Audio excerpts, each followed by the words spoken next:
Alrighty, and welcome as we begin our fun today.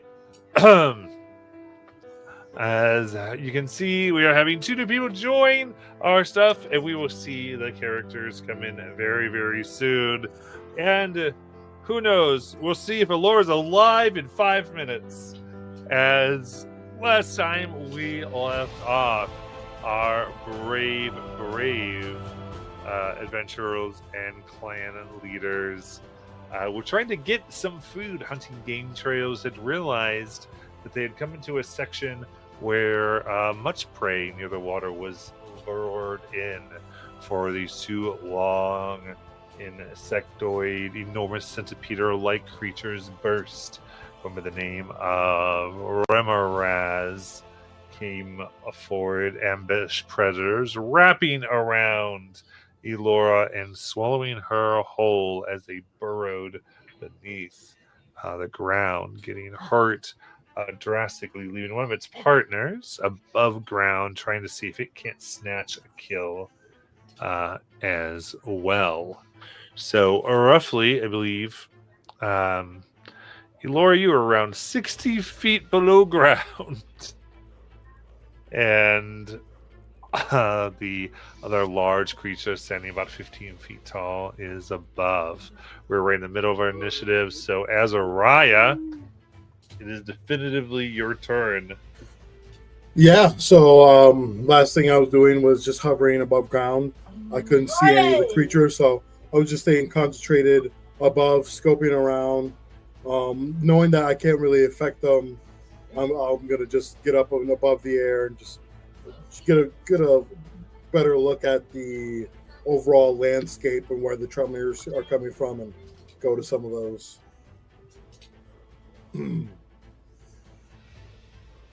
All right, so you're kind of getting where the tremors are. That's going pretty deep. Um, Anything else you want to do? No, that's it. I mean, knowing that I can't really, affect, the only thing that I'm able to do is just keep on concentrating on my spell and hoping that I can kill them, kill, obviously one of them kill, and then we'll see about the second, the one with Alora. I don't know if, me hurting it is going to, make it come up or whatever, right? So we'll see. That's right. Because the other one just went below ground, right? Yeah, both of them are below ground, but Yeah. I have consumption on both of them. So That's right. Okay. Perfect. All right. So then, Scar and Isile, you had seen this group of people going to hunting grounds you knew about. So trying to warn them, you were not able to make it in time as you saw them attacked. And uh, one person in particular was firing bows and had a wolf with them, was swallowed and now had been dug. Uh, both of these insectoid creatures are now below the earth, and I would say, kind of running to help. You were able to come in. You now see um, Azariah. Jay, why don't you describe Azariah so we know what we're looking at? of course, yeah. So when you come running up to warn this group, you'll stumble upon a man who is, you see, has the features of a Goliath, a giant kin. And when you do come up to him, you see that he has, though unlike most of his towering kin, he's stands a little bit smaller, at like 6'11". Um, he has softer features, and his face is marked by red sickle-shaped tattoos that run symmetrically from his forehead to his chin, giving him an air of spiritual importance. He has a sense of a mountainscape. His skin is stone tinted with a blue hues. He has a mountainscape etched into his chest, which you can't see now because he's wearing a robe that is teal and a plate armor with a staff that is adorned with a crimson gem. He moves with quiet thoughtfulness. You see, he has a very brooding facial expression, and a um, a book on his that is strapped to his side that hints at his arcane power. He draws from life itself, which he uses with both caution and respect.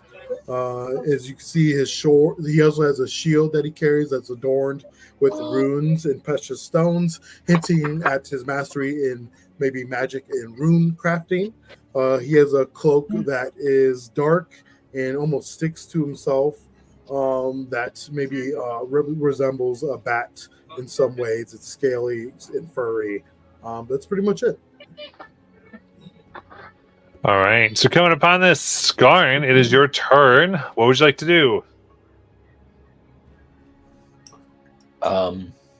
I run up to Azariah and say, "Your friend doesn't look too okay there. We tried to catch you and warn you, but seemed to be a little bit too late for that. I think we should help you out and save your buddy there." And Well, I appreciate it.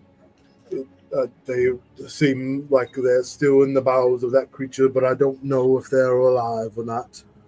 Though I can feel that my magic has latched on to both the creatures, so I know they're still alive. well, good enough, because I think they're about 60 feet underground right now. So unless you got a way to get them out, we're kind of in trouble here. I agree with you, unfortunately. Yeah. Well, so you basically get ready to help if you can see, because you're like not sure what to do. I pull out my great sword and I'm just like, all right. Very good. Then ISO.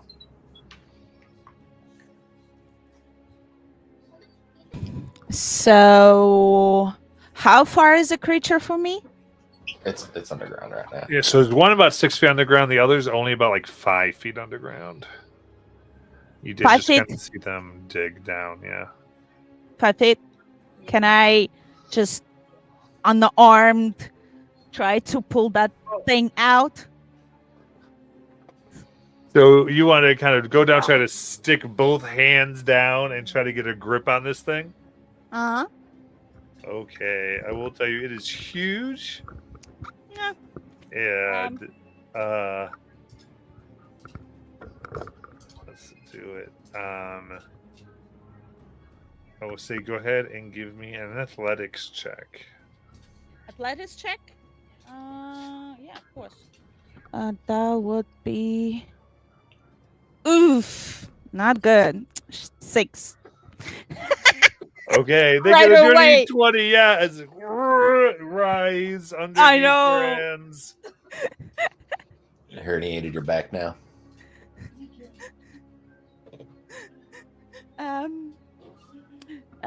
So is it basically a hole down there? I cannot see into the hole, right?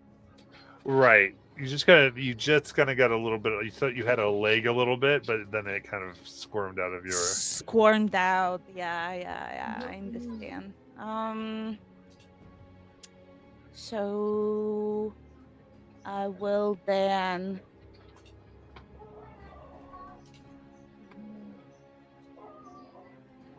I will. Can I try to use burning hands and kind of see inside that hole better, I guess? I think so. So you get burning hands. I'm going to let the flames go. You see that it seems to be unaffected by the fire.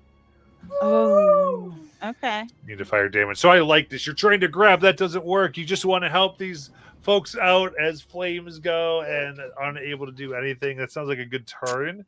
Yes. All right. And then the I think it's at the end of the turns they have it's a con save. yeah.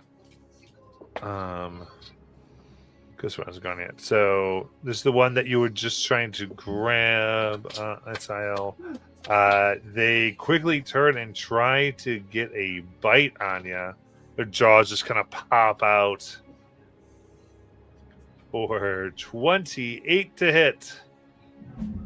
Damn. So 28? Yeah. Yes. Hits. all right. Definitely. So that is 20 piercing damage as the teeth come into your chest, and 15 fire. They are burning and slightly begin to. Oh, yeah. I'm resistant to fire. Nice. So then that's just 7 fire damage. So that would be 27, right? Yes. Okay. Very cool. And with that, it does grapple you and pour you down with it into the ground. And you're just below the surface. Is her feet sticking up still? Yeah, a little feet up there, just a bit. Then at the end of its turn, because you are so close to it, its body is going to burn for 13 fire damage. What you have? Knock it off. Yeah, what you have to 6. And then Laura. Do the con save too. Oh, yeah, thank you.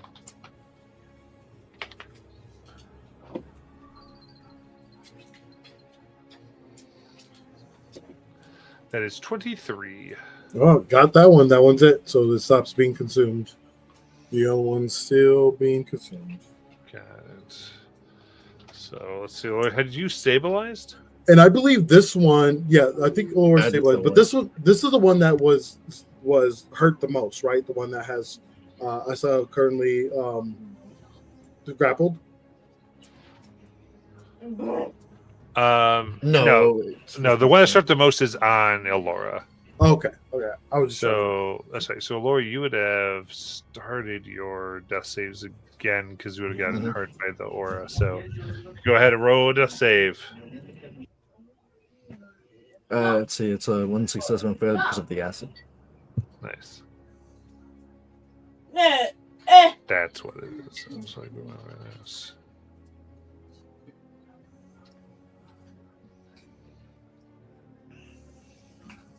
And then traveling further away, this one goes, and now it makes its con save. That's right. It's a 19 in the con save. Oh, yep. That will get it.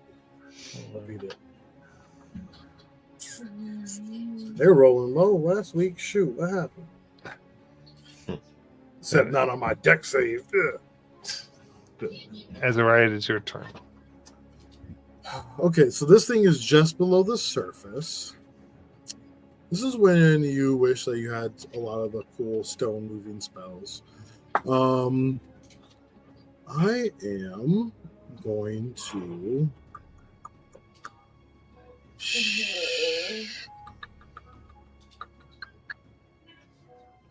It's not too. Oh, you said like some of the like arms or the legs of the creature were sticking out. Is that what you said? Yeah, the one that has Isaiah is like has as I'm kind of sticking out a little bit. Okay, perfect. All right, cool. Then I'm just going to try to get this thing defeated. And I still had the because I switched my concentration. So I'll pick up those. Oh, I have those darts. So I'm just gonna throw them back out because I grabbed them once those went under and stopped the concentration on that. So I'll just have the darts attack the creature. And what was that AC again? I'm sorry. Its AC is 17. 1, 2, 3, 4, 5. Oh no, 1, 2, 3, 4. Okay. Only 4 hit. Okay. And that's going to be not the best this time. It's going to be 25 damage. 25. Okay, it's the one that just grabbed Isael. It is bloodied. Okay. That's good to know. All right, thanks. You got it. Then Skarn. Where's the one that he's wailing on at? So right by you, so it grabbed Isael, now it's like tails in the air. All right. Can I just swing at it a couple times with my big old sword? Yeah, I like it. Alrighty. Just gonna swing my. That's the wrong one. That's the wrong one. Let's roll that one. That one. That's a 17 to hit.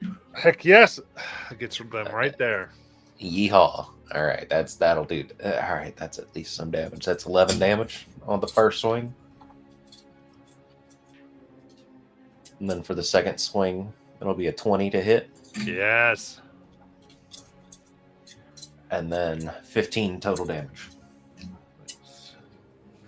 So the two strikes are carving into the bottom part of this body, one after the other. A few legs flying off. Let's see. Go to Isael. And I can rage while I'm in his mouth, right? Yes. Nothing stops me, so I'm gonna rage, and I'm gonna take. I have my. What do you call it? This weapon. It's God damn it! I'm sorry, I forgot the name of this weapon. Oh, okay, it's in my inventory. It's called Solvernarchus, and it's You're good. sorry. You're fine. It's Ethan. Help me out when it's Yes. you like A whip? slashing whip. Yes, sorry. So it's a whip, and I'm gonna try to English is her second language, by the way. and plus Yeah. dyslexia. You know, I have to dig for my words. You are welcome. Thank you. So I'm gonna try to. Does it have a neck? Yeah. Yeah, I'm gonna try to choke that thing with my whip. So I'm You- gonna just, while he's holding me in his mouth. Mm-hmm. You're like, ah! Grab his uvula. I love it. Basically, and try to. So it's basically once per turn. When you hit with this whip, attacks deals an extra 1 fire damage, and I have +1 on intimidation check. Mm-hmm. So and I'm gonna try to hit with it, or how you wanna do it? Grapple. No, you do. Yeah, you rolled a hit with a disadvantage because With you're restrained. disadvantage. So 2 times, and with 12. Okay. Disadvantage. Unfortunately, it's getting hung up in the rocks and the other scales. You can't quite get it to wrap. Oh well. You likely have Okay. another attack, I'd assume. Okay. Yes, I'll try another with disadvantage. Already did not hit. 11. Okay. So that also miss. You do have bonus action. So it's up to you if you have anything. Rage was my bonus That's action, right. right? That's right. Yep. Apologies. No, it's okay. All right.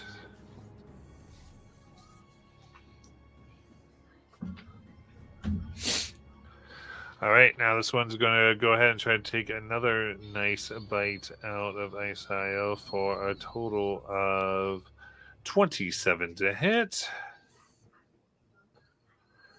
And as it chomps down, that is 23 piercing and a 15 fire. Have just 7 for you, so you're 7 fire. Mm-hmm. So 30. That's right. And 5.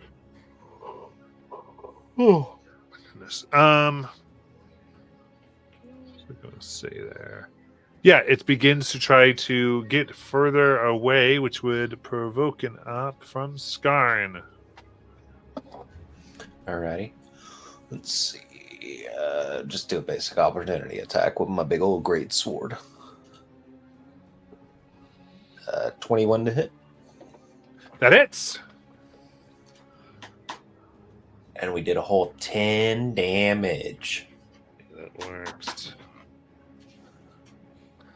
Now they get a little further down and start to not be able to be seen. Then, It's burrowing down right now. yeah, so we got the app attack. It should have taken the damage and the fail there, Laura. From thing. Laura, it is your turn.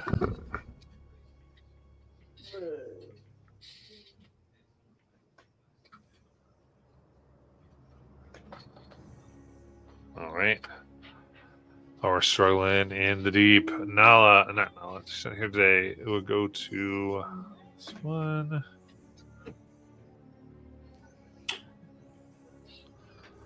And go to Azariah. And its tail was officially going under the damn ground. Yes. All right. Well, I guess I will be rinsing and repeating. Well, it's not. Is it more than 5 feet on the ground? Yeah, it'd be about 10 feet. Yeah, I don't think I'll be able to reach that. So, I swing my broom right over to where it once was, and the concentration on the darts, grab them while they're falling in the air, and I will cast consumption on it. Very good. Is that a con save? No, the first one is free for me. I just roll. Nice. I just have to expend my pool. That's the one that Wow. just got away with Isile? Yeah, because the other one's up more than 60 feet. I'm getting Yeah. from what I know. So that unfortunately is only a 1 on a D12. Oh, boy. So is that just 1 damage, or? Just 1 damage. And then it'll obviously do the Constitution save at the end of its turn. You got it. Then we'll go to Skarn. Alrighty. Is it possible for me to drop my sword and grab Asile's anything? You And can try to try. It is super deep, so you're gonna have to kind of wade into the ground here. But I will give you a Dex check. would it assist if Sorry, I rage strength any? is yeah, sorry, I meant a strength roll. Yeah, we do athletics, and you can rage and get advantage. Okay, let me just burn that rage. And you wanted a strength check or an athletics? Athletics. Athletics. Okay. That'd be a 27. That hits. Oh, sorry. That will grab. So you have your feet, and you just grab onto Isil's body, able to get your stance correctly. What do you think it looks like as you tear them out of the rock here? I'm grabbing her by the ankles, I'm guessing, or by the wrists, and I'm just mounting myself and pulling straight up and throwing them both in the air. Nice. As blood and fire go up into the air. And I think we'll go to Isile. Can I use burning action surge? Yeah. Or is that a bonus action? I forgot how action surge works for this. See, I don't think it takes any extra economy. Actually, you can just go ahead and do it. Okay, let's see. Action surge, that means I get another action. So I'm going to swing my sword again. That's good. Well, I'm going to do it. I'd have to pick it up, wouldn't I? Because I dropped it. Would I be able to pry her from its mouth? Yeah, you can do that. Okay. Strength check again. Absolutely.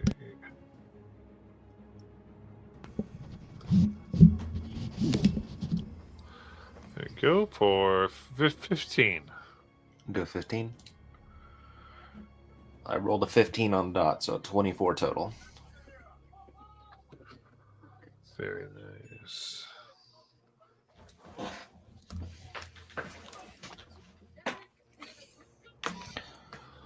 All right, then. Then Carrie and Isaiah will go ahead and do another.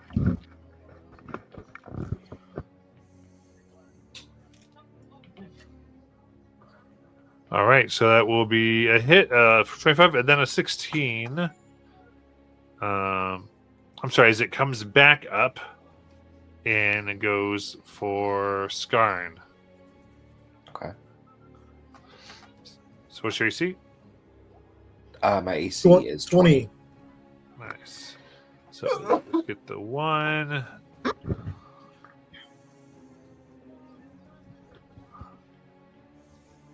it comes down for 22 piercing Ow.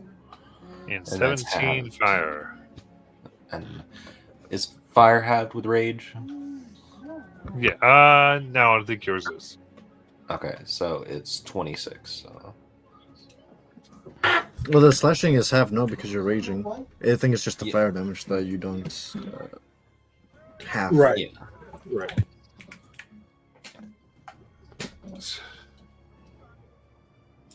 And they'll come up to Alora.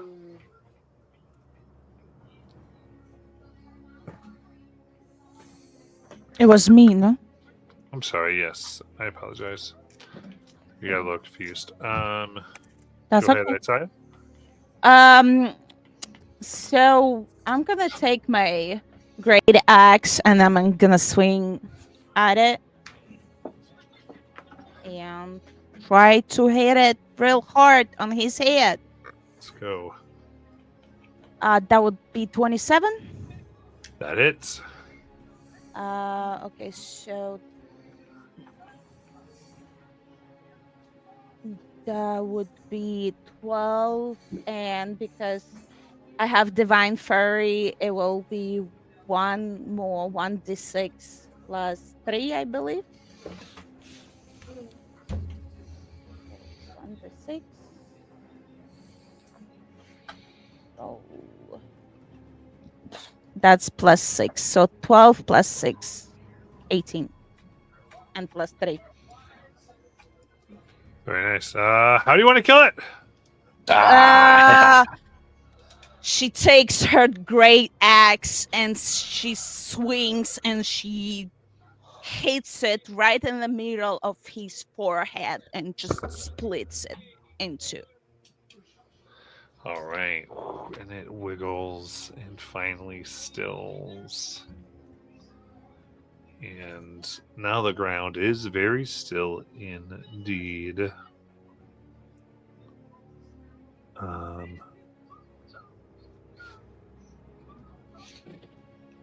So, I think we look around and Azariah, this one that you're finding is dead, but there's no sign of Laura nor the one that took her. Damn. I'll say no. I am oddly doing a lot of apologizing in this game, but my energy got a little backwards, so I just need to take about 5 minutes to run around my house just to get my brain to wake up. So I'm just going to do like a 5-minute break, and then we're back and we'll play in. I do apologize for losing That's fine. Good. It's perfect. I gotta take a bathroom break. Mm-hmm.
Alrighty. There we go. What's that? All right. I grabbed wasabi almonds now, so be burning my mouth off a little bit. Oh yeah, I've got peanuts with me. So if you're hearing that, that's what I'm doing. Just getting everything firing. All right.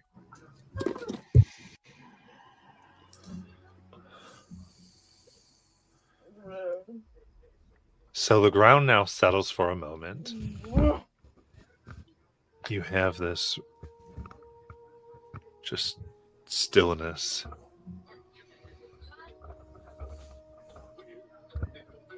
The one that was here, the woman, seems to be gone.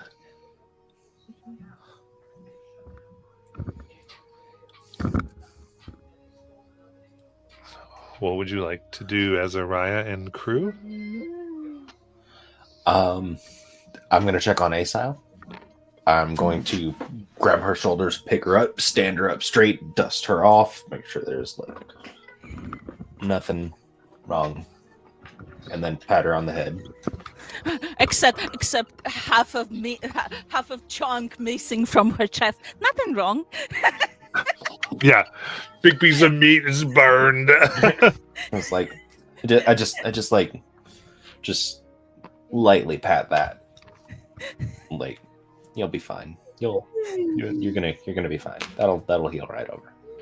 That'll heal right over. And walk up to Azariah and say, "Do you have a way to save your friend?" At this point, Azariah is off his broom, and he has it in the back of his pack attached. He has his staff, and he's been looking at the ground for a little bit. And he shakes his head, looking solemnly. I'm afraid I do not. I never was one to really have magic to remove the earth. I was always about surviving and making sure that I wouldn't have to face, or at least meet the fate that my brother did when he couldn't defeat the creature in front of him. And now I couldn't save my friend. Quite unfortunate. What were you two doing in town? Well, we were on our way to make it to Elkin. So close. Where were you coming from? Originally, I guess, just east of Sionis, but we were in Guntar before this.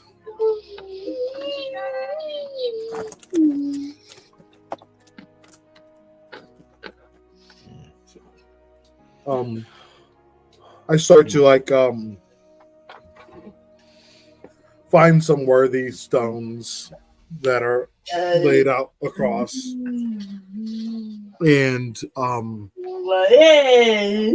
I start getting some of my rune carving tools out, and I'll carve a symbol of like a wolf and a raven, and put it on the spot where Alora went under.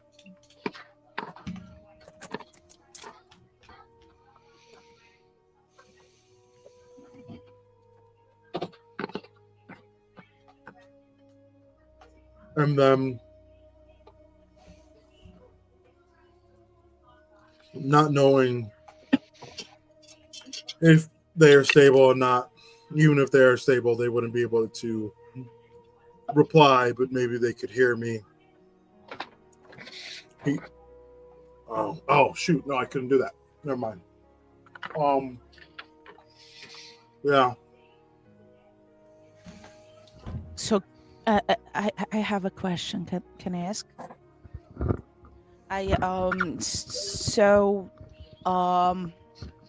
we can see those holes where they take them to, right? Mm-hmm. Isael will come very close and look inside and turn to Azaria. How you say his name? Sorry. Azariah. Azariah. I turn to you and I will be like, what his name was? Her name was Alora. Alora, and then she proceeds to scream into the hole his name to make sure that he is still not there and not gonna respond.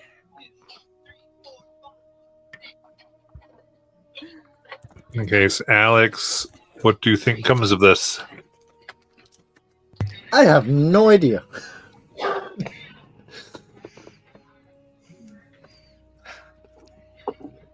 I guess we know Alora has 3 failed death saves, right? Oh yeah, being stuck.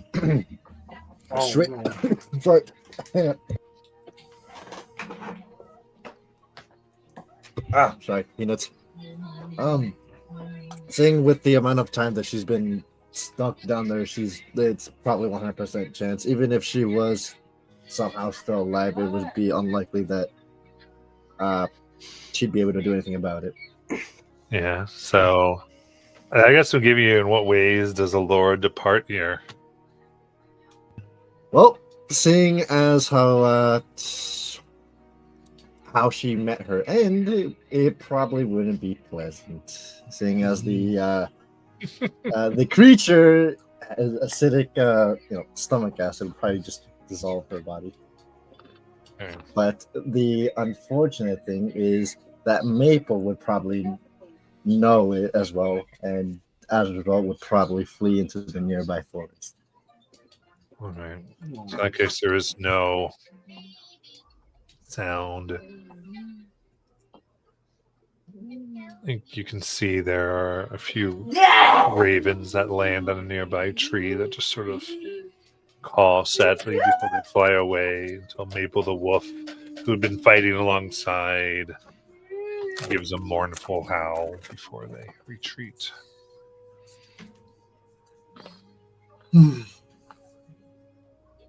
Damn. I hit the ground, and we don't typically meet too many losses due to death, especially in the beginning of our travels together. People have left for different reasons, but lately it seems like death has been following us. So the face that Azariah is wearing right now is definitely very disappointed and sad, angry. He's definitely going through the mix of emotions, and he turns to you too. Well, I appreciate the heads up, and you didn't have to do that. You could have been any other passerby, so we appreciate it. Skarn walks up and he puts his hand on his right shoulder, and we need to get out of here. This place isn't safe. Well, if you know the quickest and safest way to Elkin, I will follow you there. Is that something Skarn would know? Mm-hmm. Maybe, yeah. Okay. All right, well, let's head towards Elkan.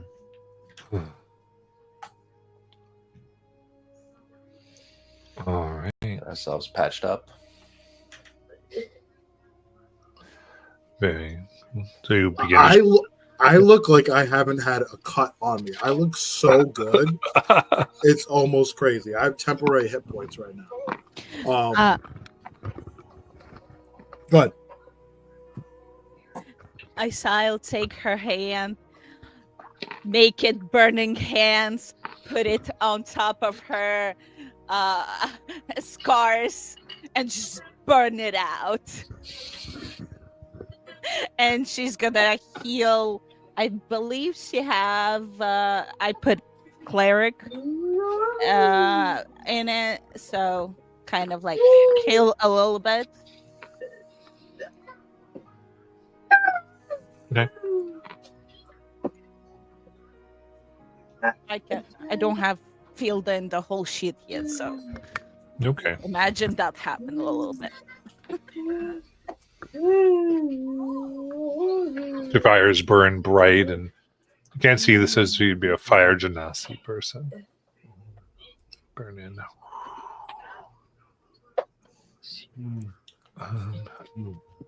And Alex, you can tell me. You think you have a character right quick, or I do not. I have everything but a cleric in mind. But Good. I will be a cleric to make sure that none of us die anymore. You can always go divine soul sorcerer. Nah, I want to have the excuse to play a cleric. You should play something that inspires you, not makes you upset. Mm-hmm. You should see half of the other characters I make because they're rightfully like just straight up evil. They Evil make other people upset. bad, you know. I mean, if you'd like, you guys can continue onwards, and while I quickly make something and then flesh it out later, like I did Laura back then. okay? Do you feel comfortable with that? Yeah, I'm totally with that. Okay. With Okay. this. I wanted to give you that. They are, so, both leaving old blood behind and new blood joining. The road here to Elkin. You do know that I think you are about 3 days away.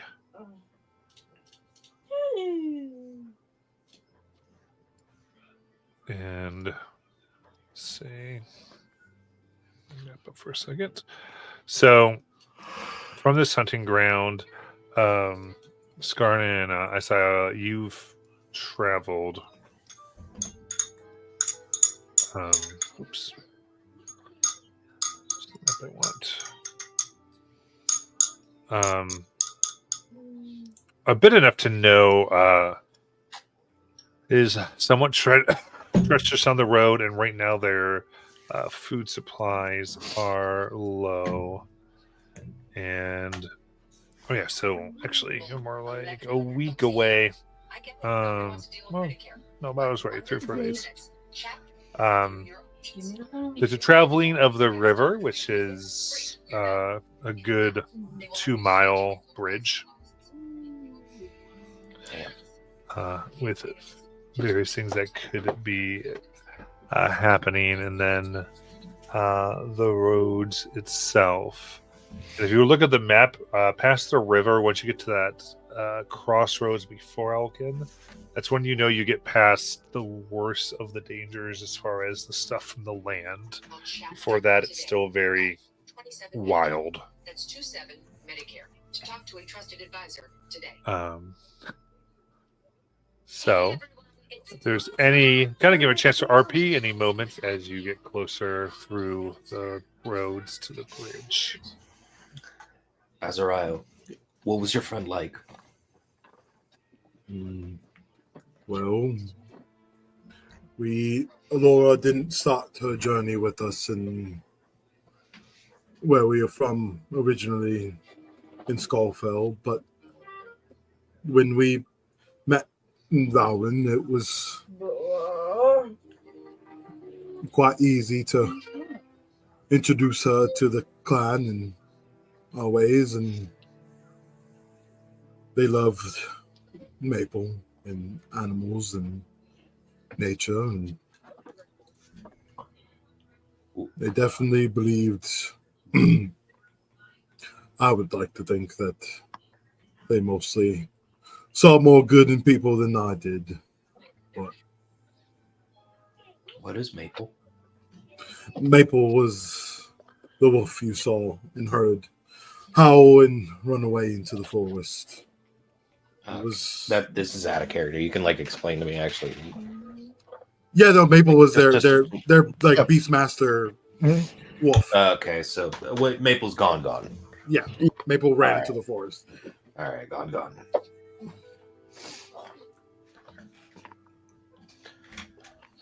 Well, that's unfortunate. I'm sorry to hear about your friend's passing. Where are you heading to past Elkan? Or is your goal just Elkan in general? Well, after Elkin, we resupply there, and honestly, the good intention and kind hearts that we have will probably fall into some other thing for a few weeks, and after that, we'll head to the ruins of Ankenbolt. We kind of fell into a predicament a few towns back, where we think that the fates, the threads, or whatever holds those together might have been stolen or taken or destroyed in some way. And the ruins are where they were created and where those fate threaders were from originally. Interesting. That's quite the trip. That's more than, 2 weeks travel to get to the ruins Surely from Elkan. it will take quite some time. We've been a long ways. How many more in your party? Is it just you remaining? There's another, yes. And as I point to my friend who's probably super tired, but looking very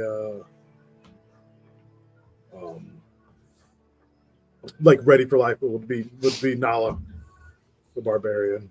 But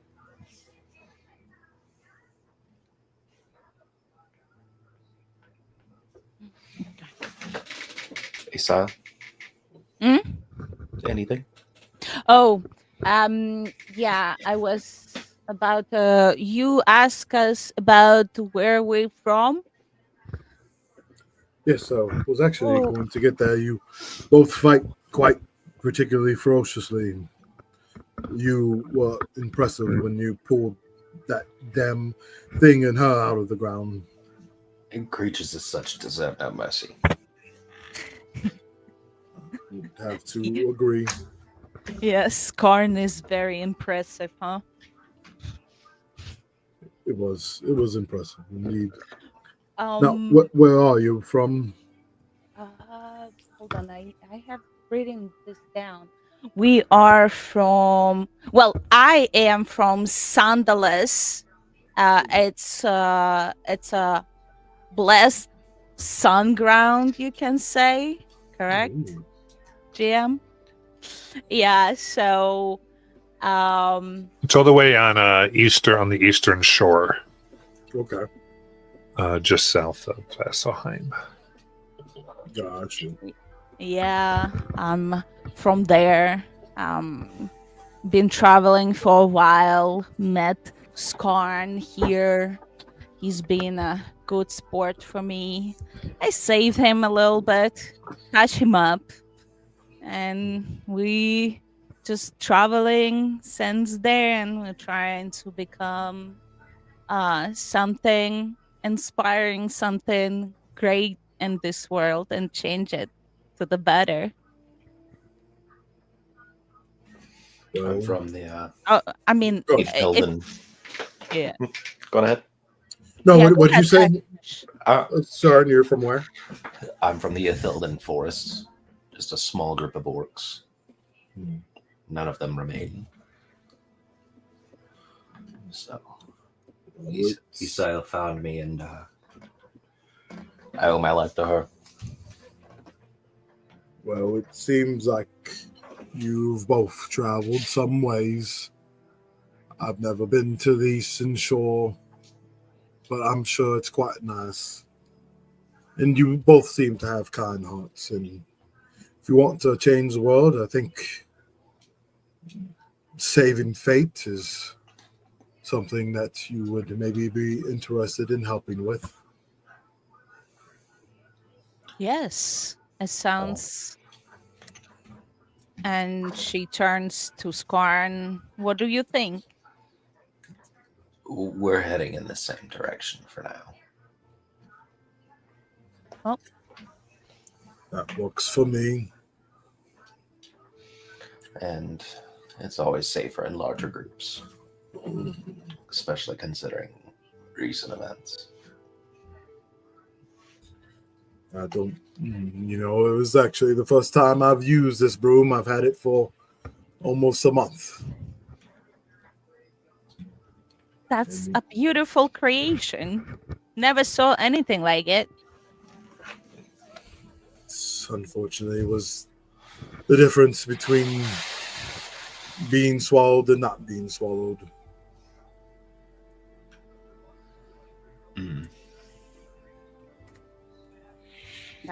I suggested someone other than me take this before. If any of you want to ever use it, just let me know. This unfortunate cape, as I bet the cape on my back, makes me fly, but I need both my hands to use it. So it's kind of the pain in the ass.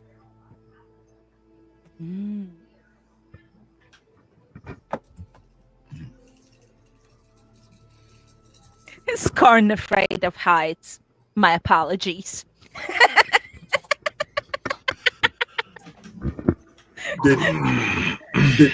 Did you have anything to do with that? I never throw him in the sky before, if you're asking me that. Okay.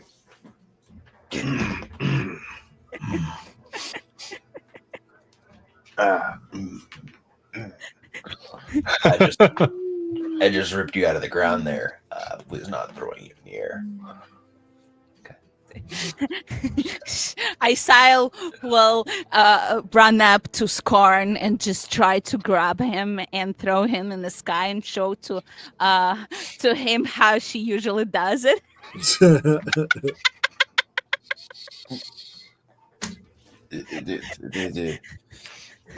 I don't let that happen. So trying to just kind of get into this little wrestling match. Oh, let's quickly do a contested athletics just to see how this ends. All right. Let's see. All right, I rolled a 27. I don't like you for that. Well, I didn't, so 13. What'd you roll? 13. All right. So how does Skarn win this? He just doesn't budge an inch. Just doesn't move. Doesn't even slide a little bit.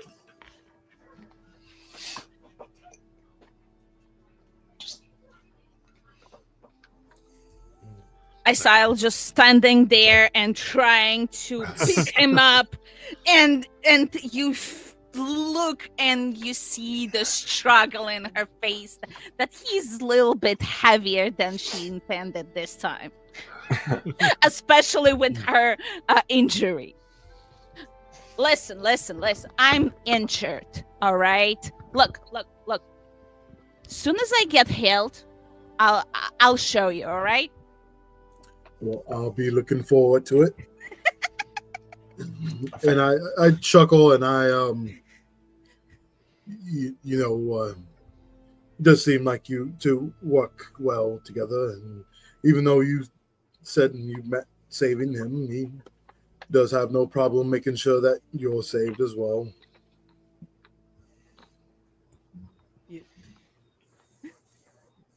Thank you. He'll trek on, and I'm sure we'll have to get to some point during the night when he gets there to find a place to lay our weary heads. Yeah. as you finally get to the night, the two moons, the silver moon of Catha and the red moon of Rudius, shine in the sky.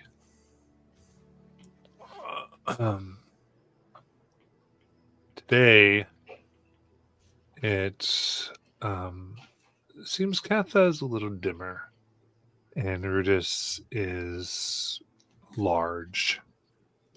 Its rotation may be closer, bathing the night in red.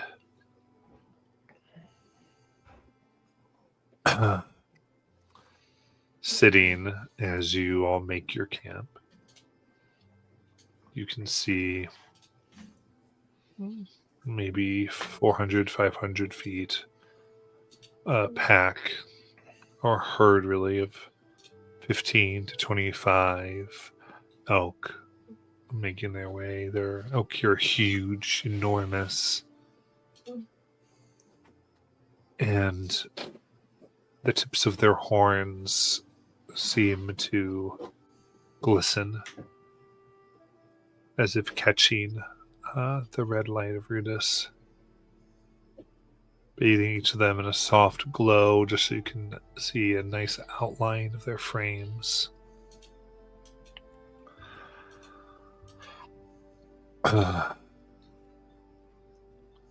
Is anything you're doing as you're contemplating the night or detail from camp or anything you want to do? Yeah, I mean, the only thing I'm going to start is while I'm like getting this ritual ready to create a hut for us so we're protected from the elements and things like that through the night. I'm going to look at those elk and see, is there anything that, just looking at them, is there anything special about them that seems otherworldly or more mystical, like some of the creatures we've met that are on par with like Draugr and these, more primal attuned forces. Yeah, give me a perception check, please. Sure. That's caught. 15.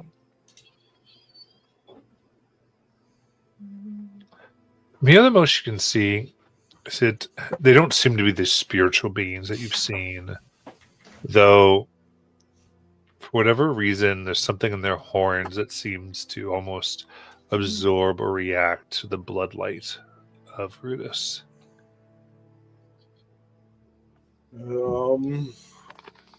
Seeing this and thinking and knowing that one of the last things he said outside of battle was jokingly that he was going to make Alora hunt because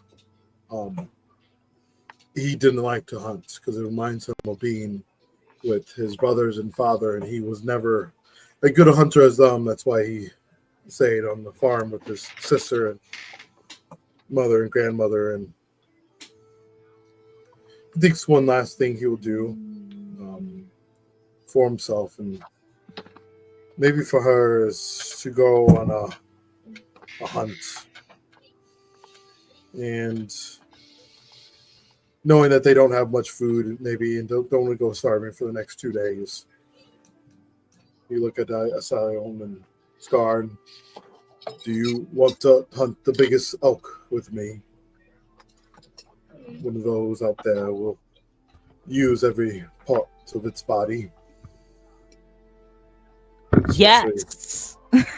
Yes. Definitely. And you see that Isaiah face just fires up with excitement.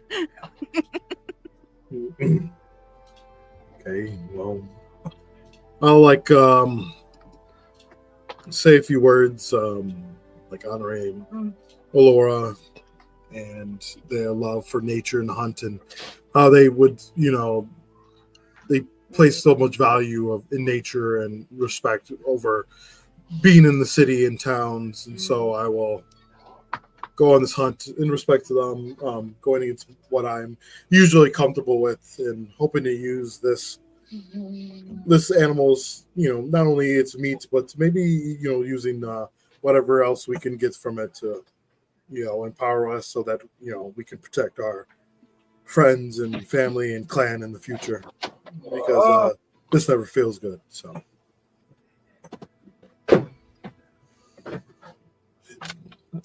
I guess we'll set out and maybe scope out where these are. They like grazing? Are they like in like water nearby? It appears as though they might be traveling towards water, but in the meantime, they are what looks like grazing, but like more taking out the dew that's beginning to form overnight as they are moving forward together.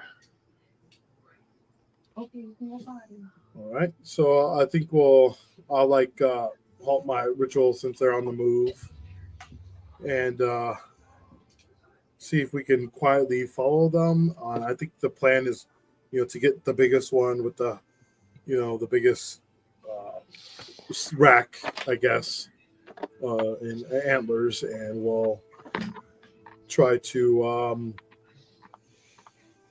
kind of isolate that one. And I was thinking to do so. What I would do is like in the middle of them, kind of like, I'm guessing this, the big one would maybe be leading out in the pack or whatever. So while we get closer and stealthily try to get within 30 feet of them, of the group, I was going to cast Minor Illusion to do like a lion's roar, like right in between where the front of the pack leader is, and then the rest. And can I just grab it by the head and just pull it to the ground? All right. So first, let's do a group stealth check. Well, actually, if you like express interest in doing that, Scar, what I give you is I like take a rune off of my necklace and I give it to you, and I say, you can use this necklace here to take you and Isao up to 500 feet anywhere you want. So once I distract and separate the pack, you can get right on top of it. Is basically give you a rune for Dimension Door. Okay. Well, that's really fancy. It's not gonna teleport me into like a volcano, is it? Right? Not unless you want to go in the volcano. Definitely don't want to go into the volcano. Just imagine. Never used magic before, like never touched it. Yeah, I'll be like, just imagine that you're exactly where you want to be, right next to the creature, and you get within 5 feet of Isael, and you'll be right there. Just you will it, you think it, and you will it, and it happens. And Matt, can we get within 500 feet of them without being noticed or making a stealth check? Yeah, you can do that. Okay. All right. I'll grab the biggest one. Asal, you grab the little one, the next one. No, I thought we hunting the biggest one, right? Yeah, we just want the biggest one, so we both take down the biggest one. Yeah. Yes. So, we want the little ones to grow up so that they can be the biggest ones. You know? we're doing this out of respect for Alora. We're taking what we what we need and what we can use, and not any more than that. So. Fair enough. Okay. You ready, Asal? Yes. All right. All right. So you're trying to get the leader of the pack here, yeah? Not necessarily the leader, but the biggest one, yeah. A tasty looking deer. Well, a biggest one usually a leader of the pack. Yeah, I need the biggest rack. The one with the biggest rack that's getting with the blood moon. Hell yeah.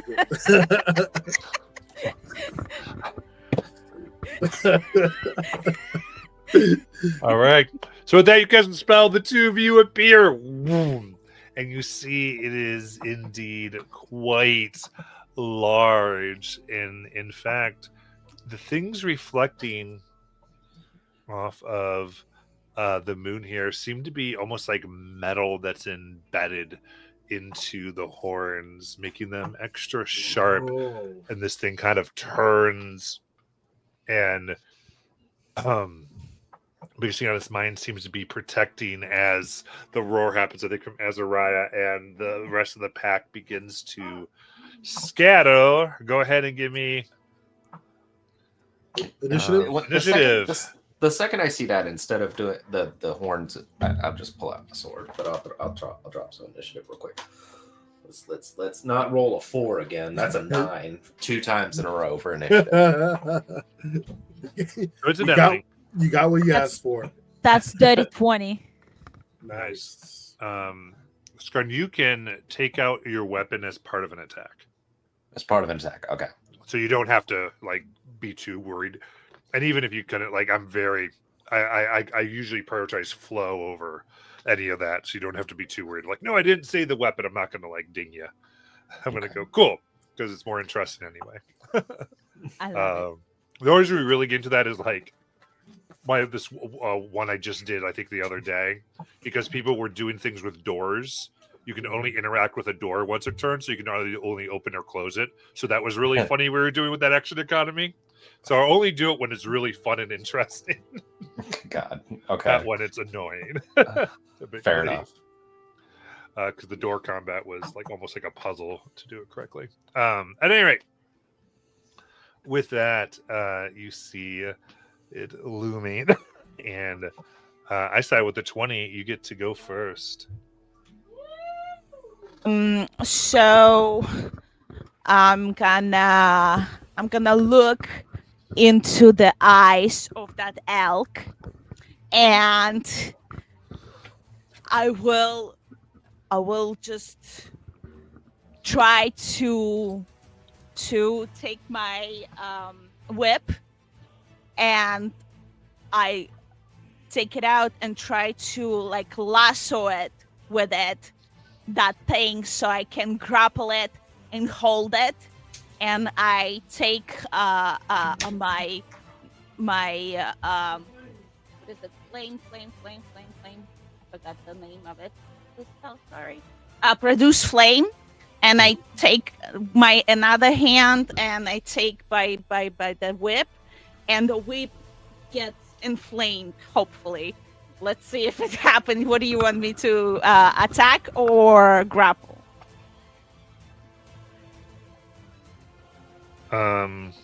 So what's to say with the whip? Because does the whip give you an option to grapple, or does the whip grapple on a hit? Oh, hold on. I pressed wrong. I wanted to see. I don't see basic whip. Hold on. On a critical hit, the whip lashes again with the burst of radiant sparks. I just was trying because I'm assuming the whip can hold things with the Okay, whip. so you want to do a grapple So, with the whip ultimately. yes. That's what you like to do. Yes. Okay, perfect. In that case, yep, we will go ahead and so you can basically make an attack, and they will make a contested check against that. Okay. Let's see who gets the highest. So 21. They got a So 24, so they're gonna pull back. I imagine you're almost thrown to the other side of it, like whoa, as it gets loose. Anything else? I guess you do have another attack. You want to try again? Yeah, I will try it again. I will. And no, 13. 23 this time. No, 13. I was saying it got a 23. Oh, So okay. So I imagine as it's like it almost lifts you off the air slightly. You're just holding onto your whip before it comes off, and it goes down. Azariah, anything? Yeah. I'm not too far out, so I'm within 30 feet, so I could have done the minor illusion. So trying to make as minimal amount of cuts and things as possible. I'll take out the darts to try to get in the the head neck area they're just attacking and going through as I animate objects. Let's go. So I'll do that here, and just for the sake of expediency, what's the AC? 15. Okay. All right. Woof. Okay. 1, 2, plus 8. Right. That's okay. So 1, 2, 3, 4, and one of those were 20. So 5, 4, 16. Whoa! Holy crap! I just rolled all 4s. That's awesome. Oh, nice. So 36 total.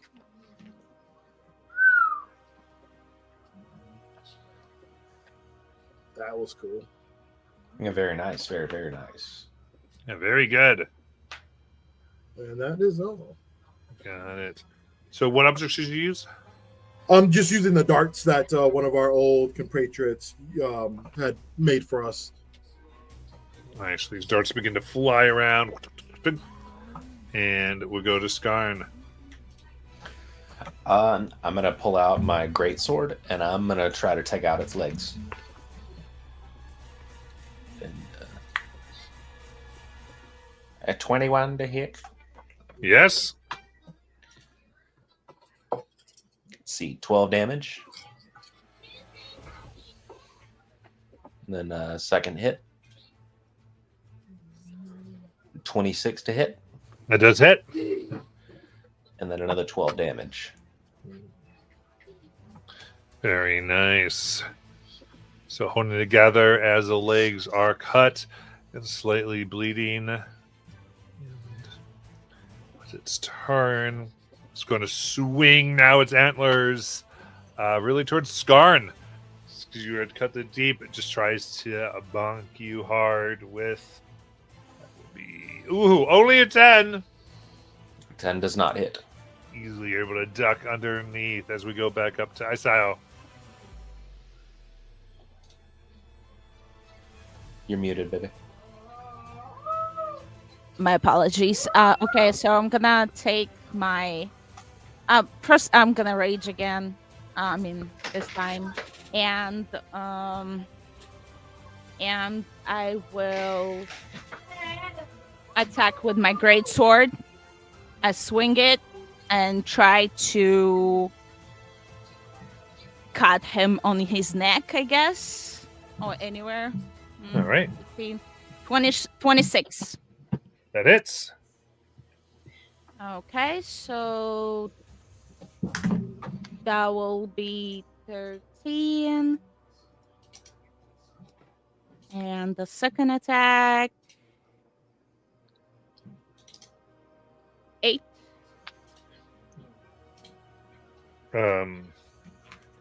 13 and 8. What was the second attack to hit? Oh, sorry, I didn't press that one. My apologies. 20. Dirty 20. There we go. All right. 8 is bloodied. Oh, yeah. Hell yeah. Press hell, press hell. Banana bread at work, dude? Work, bro? Banana, hell yeah.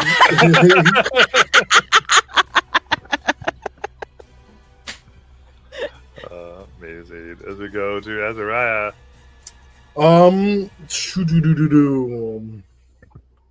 Yeah. These things are out. It takes a bonus action to command them. Takes a bonus action to do that. So I'm not gonna do that. Yeah, I'll just have the command the darts continue to attack. Good. And they will roll. So with the heads. Oh gosh. 1, 2, 3, 4, 5, 6, 7. That's 7 hits.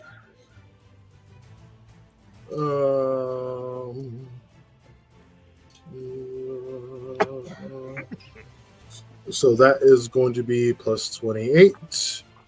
All right. So that's going to be it's 47 damage that time. How do you want to kill it? Yeah, so as the darts go through the neck, I'm just like, these little tiny just holes going through in and out of its neck area. Blood just starting to come out like I'm tapping a huge tree as it seeps and it falls over. Nice. As the rest of the pack now scatters into the night. See the blood moon follow. Well, the light follow, rather. And as you can see, there seems behind a hill, you see a shape that looks almost like the elk, almost like an enormous stag. That looks like it was staring down, observing. Even from this distance, you can see that it stands nearly 20 feet at the shoulder. Holy shit. Down. And it sees you kind of stop just at this and not chase the pack. As it stares. Kind of just nods. As it walks away, you can see it looks like a small wolf following it. It moves into the brush.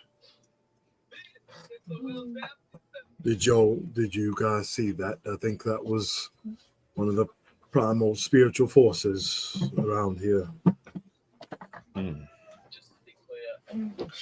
What is it doing? I think it was determining whether we were going to be respectful in our hunt tonight. And I go over begrudgingly to start the part that I hated the most about hunting with my father and brothers was the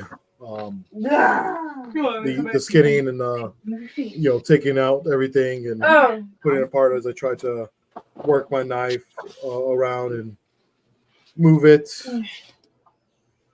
so that I can maximize the material we get here. Obviously, I'm interested in the meat so we can survive and live, but I don't know if it's if its hide is valuable at all to make anything particular. I know that obviously those antlers are going to be valuable, and I don't know if it could help with or what it would help make. Maybe it could help with the staff and other things as well. But those are the things that I'm definitely going to try to extract while I do that. All right. Then this will be a survival when we get to it. But I mean, is there anything that the other two have to offer or want to do? No, I'm just keeping watch. Yeah, I'm just gonna observe what Azari is gonna do because I'm so interested. And I kind of go through as I'm talking about this. I was like, well, I didn't tell you where I was from, but I'm from Morgvar Isles, and in the Isles there's mostly just giant folk there, and we trade and we fight big monsters, and a lot of us, well, they breed those monsters and beasts, unfortunately. But my family was a hunting and farming type, so that's what I spent my youth learning how to do. That's I understand that.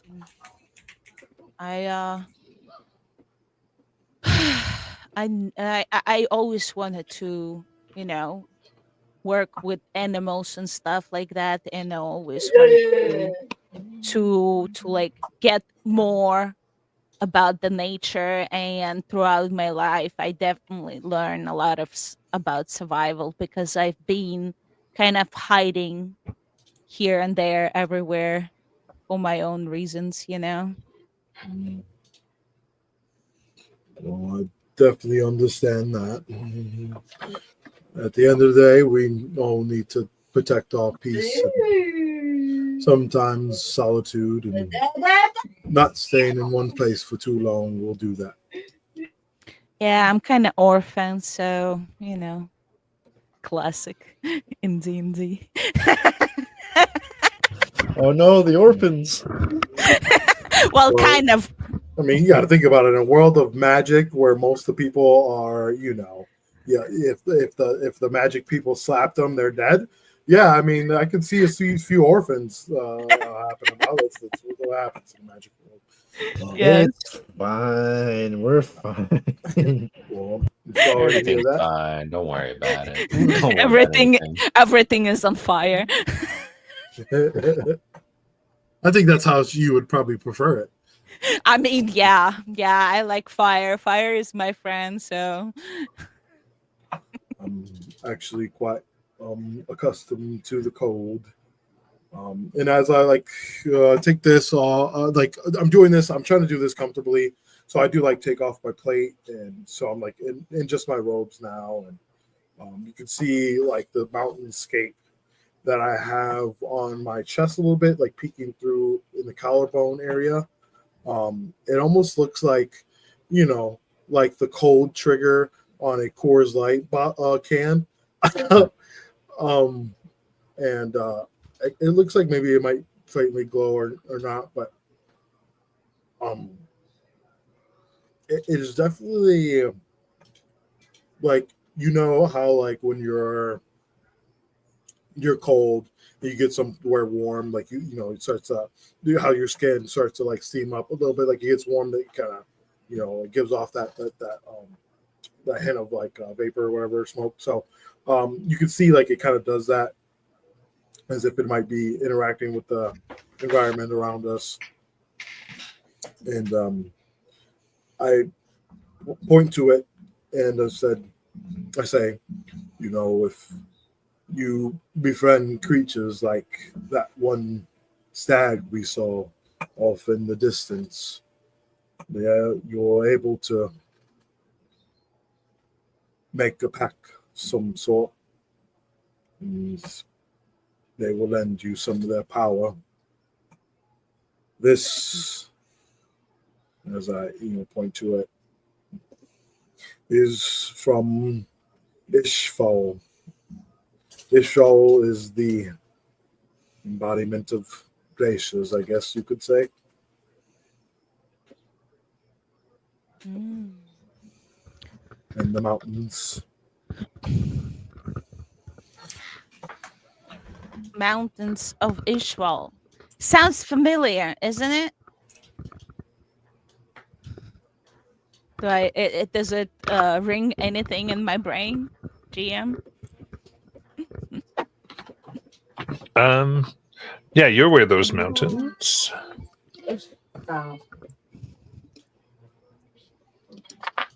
Was there something specific you were thinking? I'm sorry. Oh no!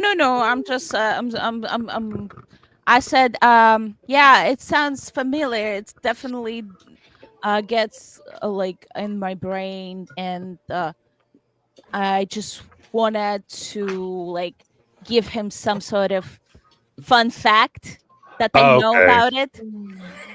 Just Totally relate cool. to, Yep, to him, absolutely. I like that. And where?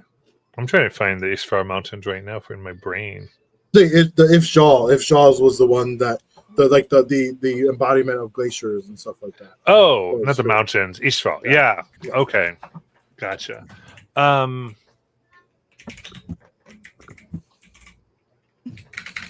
Yeah, I actually think they're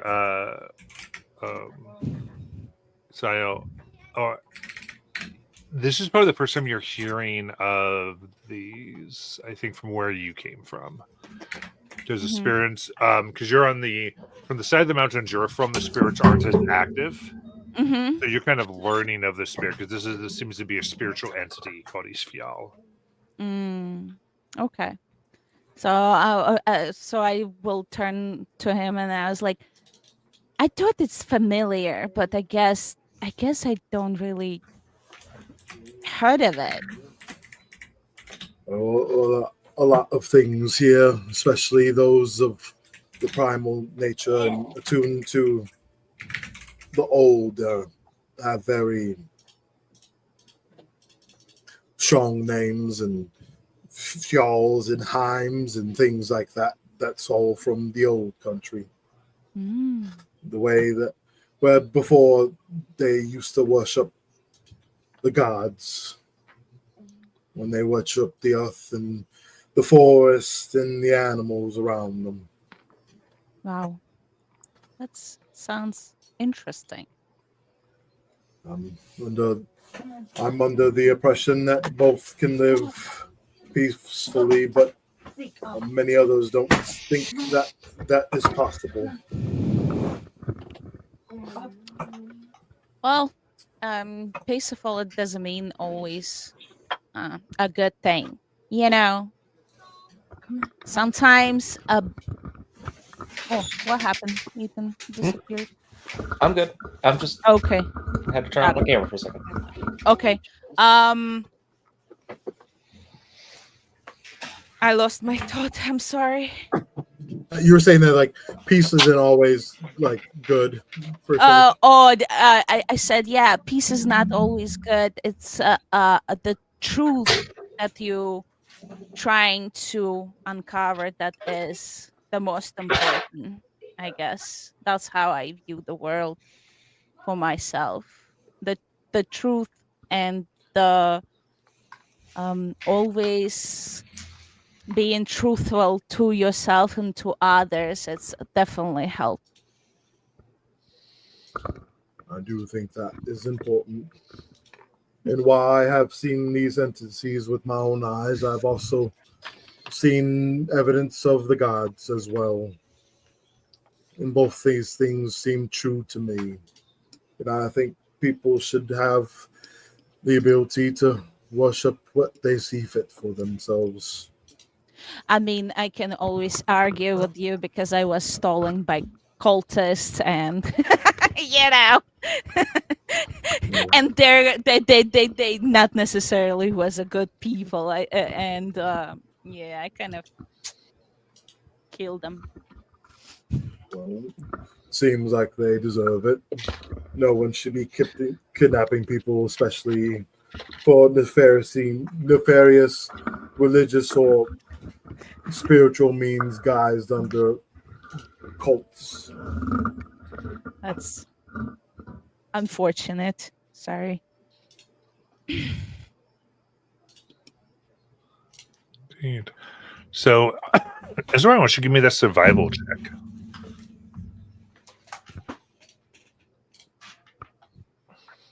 Oh, all of us? Just Azariah, I think. Oh, okay, You're sorry. kind of leading the. Unless you wanted to be helping in particular for some reason. I prefer to be as least helpful as possible. I really doubt it. 18. Huh. Okay. With that, you're able to, in the way that you learned from your family, and Laura Wood, taking the time, leading the other two, you get off about 30 pounds of meat from this creature that you feel like is usable and good. It's going to be gamey, but sustenance. In addition, detaching the antlers with care and getting a hide that you could probably sell, you think maybe for 30 to 75 gold in town or somewhere would buy it. It's nice and usable. And in particular, you were able to extract a kind of small amount of the metallic pieces that still have this, seem to be reflecting the red moon as though slightly absorbing its energy. Okay. So we might have a few ounces of it. It's like a lot of tiny pieces that kind of look sharpened that gave it this deadly look. Right. All right, I notated this goodness, and so we'll go back to where we were set it up and give the resident cook her meat so she can cook in the morning or whatever, and or cook for the dinner. And I ain't gonna do that. Even though they ain't here, I'm not gonna say my character's gonna do it. We would die. So yeah, but have that happen if after I thank them, we all carry that I guess away. So, and checking in a little bit here. How you doing, Alex? Pretty good. Pretty much everything is good to go. I just forgot that I didn't use the link, so now I gotta copy and paste it to the link so I can go to the campaign. But everything should be good to go. Gotcha. Just give me like 10 minutes while I figure out the technical difficulties, and we should be set. Okay, just let us know so we can move you in. I believe in you. Oh my god! I'll just say this. Making a good, decent support character, that way we don't get ourselves killed, is so difficult. Because then I have to go back and see, is this a repeat spell? Because I already have it? Because I've got so many spells. I'll show you in a second, Matt, but you'll see. Okay. All right. In that case, come back, and I know Ezra, you were going to set up your hut. And Yep, that's exactly what I'm doing. Just doing that ritual, a nice little area, and have a little, match in with the area if that needs to be, brown tinge or forest green or whatever. absolutely.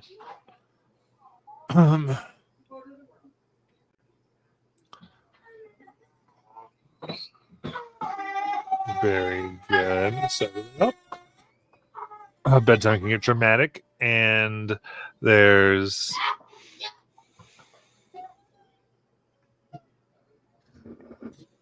With everyone, trust me. My son also doesn't want to go. appreciate Don't worry, it's not just you. He doesn't want to go to bed. it. The bed is evil. That is evil. Yeah, my son is trying to always to catch up to everything he has to do throughout the day, and he never have enough time. Got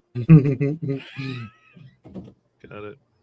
So, yeah, anything before morning would come. Just checking in. No, I feel pretty comfortable. I'm not going to offer up to do any watches. I'm feeling confident in my magic, and I'm just going to have some peaceful sleeps and dream about friends I've lost recently, Layla and Laura, and just wake up, rested but a little earlier so I can finish my rune mancy and etch another rune out as the one that Skarn he'll like use. Once he'll like look at it again, it won't be like flashing or imbued with magic. It won't feel warm anymore, but you'll see that I'll have a new one that is added to my necklace in the morning. But yeah, that's all I'm doing. I'll offer to take first watch. Got it. And like for this, any type of watch we want to do, it's kind of more you watch in and you can see the movements, nothing of particular note. Occasionally you can see large shapes of some creatures hunting far away, highlighted by the moon. And as the time grows quicker, the sun will rise. And the rest of your travel is from here. You are able to go for a few days, and I would say, is there anything I just added either vignette or piece that you think might be interesting before you'd hit the bridge?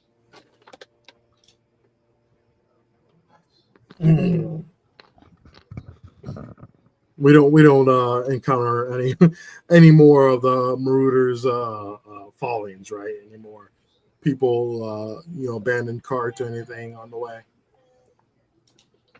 You seem to be getting close to the bridge. You seem to be past most of the Marauders Okay. stuff as you're going a few days. You probably see like a few more, like where you can see that they had been, hunting people here.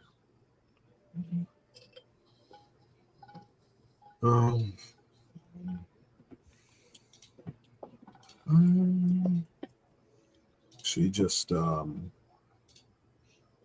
would just kind of describe going on, and as we do, I try to I feel like the loss of Laura has like having her here was like a remembrance of like home and that respect for like nature and the earth that I had like lost after coming over to the mainland and leaving the Isles. So I try to pay attention more to just the world and the nature around us while we're on our way. Gotcha. Right. We just see you being more mindful of where you are and the beauty a little bit. Yeah. Trying to be more optimistic, and cheerful, especially after the tragedies that have kind of befallen us in the last really like two months. So. So Asael will kind of look around and try to see like a crow around that she can get in the nest and kind of steal eggs from it, so she can hatch it later on to use the crow. You're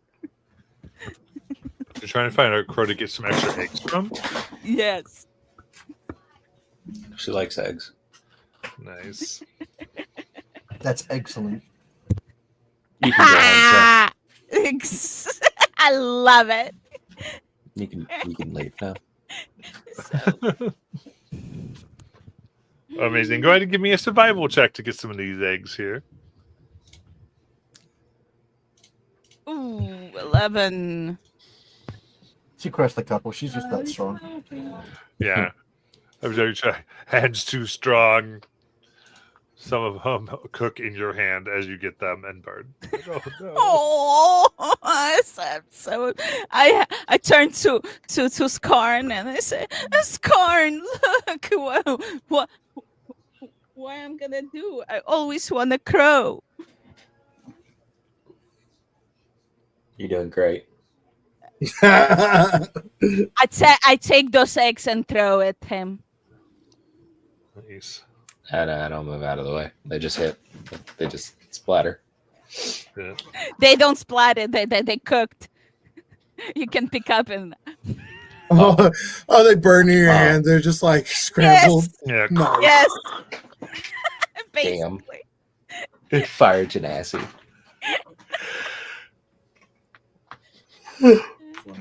It's nasty. Okay. As you smear it, and anything as we travel with Skarn?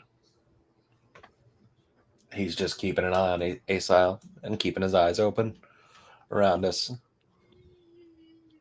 Very nice. All right. All right, then, Alex, I saw the picture change. Yep. Are you good to go? Yeah. Everything's set up. Okay. Except the name. Let me change that. So long, Laura. You will be missed. There we go. In that case, trying to get the eggs. I think eventually you are able to make a breakfast on one of these days. Yes. As you begin approaching, as you travel for probably another 2 days, you can hear the rushing sound of the river.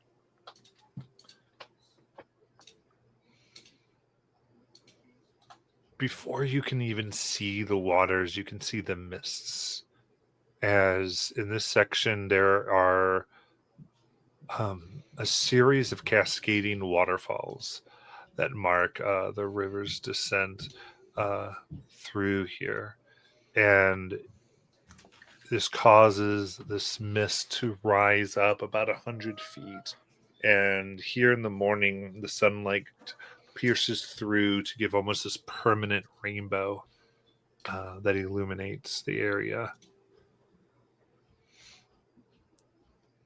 Underneath it is a simple, very, very wet bridge. Again, is built seemingly forever ago, miles long.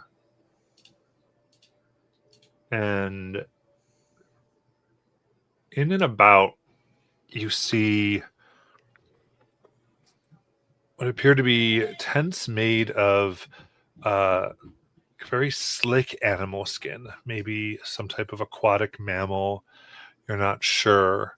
A good set of around 30 of them are here. And you see folks dressed similar in similar material. All of them very big, look like they are hunter-oriented.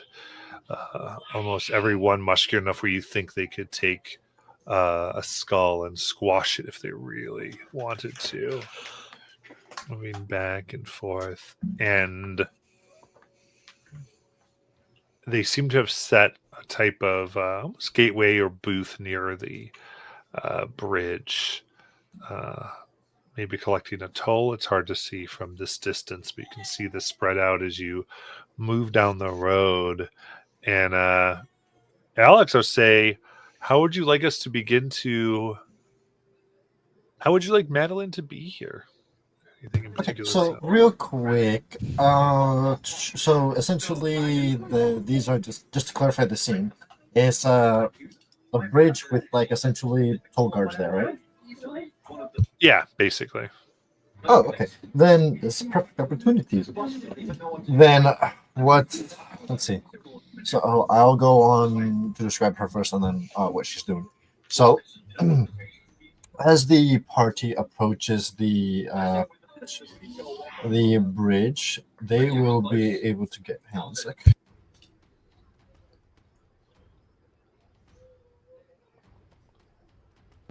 Sorry about that. They will see what looks to be a short-haired high elf wearing a sleek green cloak from underneath, though upon further inspection they could see a bit of chainmail woven underneath her shirt, along with a what looked to be a holy symbol leaning down on her chest. The short-haired blonde female with the green cap on her head seems to be currently arguing with the creatures, asking about the toll. And from actually no, I'd say they'd be able to hear it from the way she's shouting. She'd essentially be arguing with the creatures, like saying, "Excuse me, how dare you ask someone of myself for such an outrageous toll? That's just borderline robbery." As you hear her saying these things, you can see the large woman she is talking to with the pelts.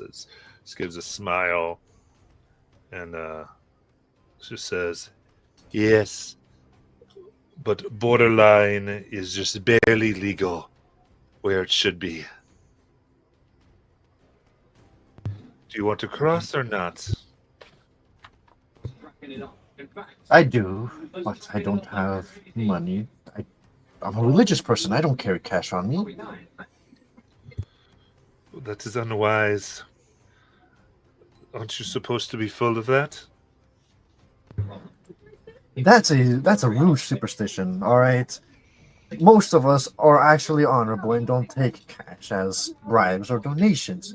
But seeing as I do need cross, I suppose I could lend you some of my aid.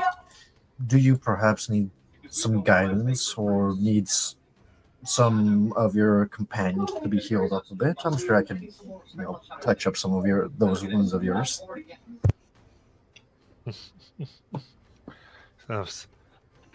We have our own healers. we're going to need something of value. You certainly have something to offer. And I think this is when all of you are pretty close at this point. And anything you want to do? I'm sorry, as we get up, is this a woman or a man they're talking to? It's a woman. They're talking to a large woman. You can see she right away as a giant kin stands about 9 feet tall. And actually, yeah, go ahead. Sorry. Yeah, no, I come up and I just look over to Madeline. Seems frustrated, and after hearing the gold and all that, and her offering like services, I like whisper but aloud so that the lady could hear. Maybe you should offer to get rid of her itch that's been the cause of her problems for the last few weeks.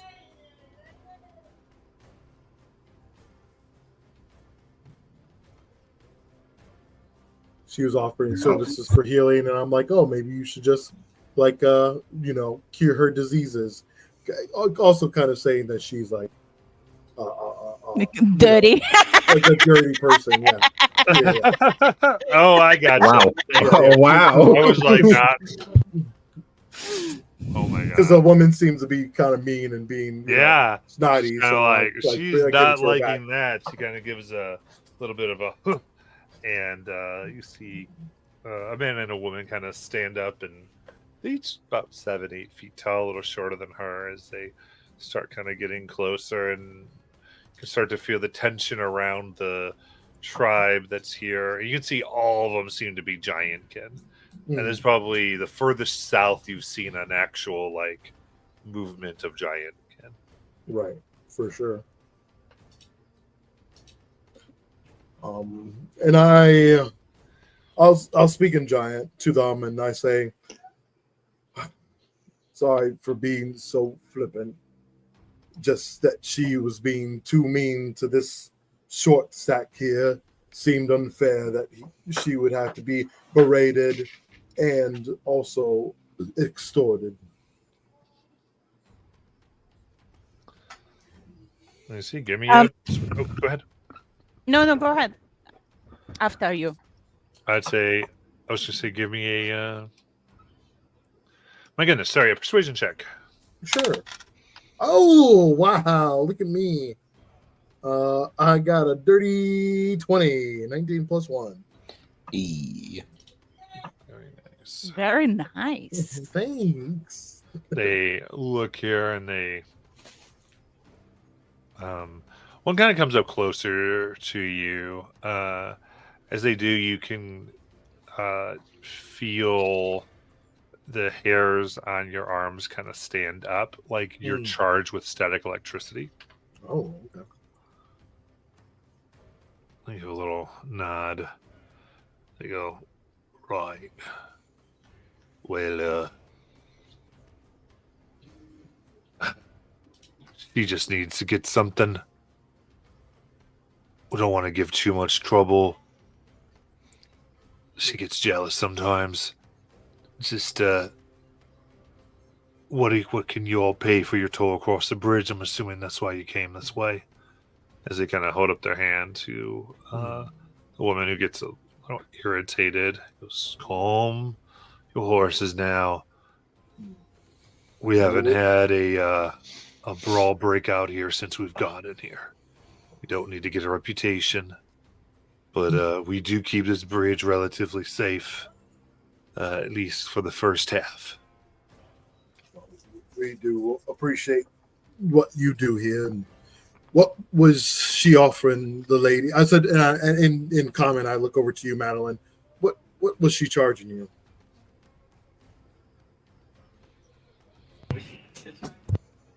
Matt? Yeah, so about 100 gold a person. Okay, sweet. Well, if you can believe it, but she was suggesting I pay her 100 gold. A cleric as myself doesn't have that kind of money. Even if we do have donations, but 100 is just outrageous.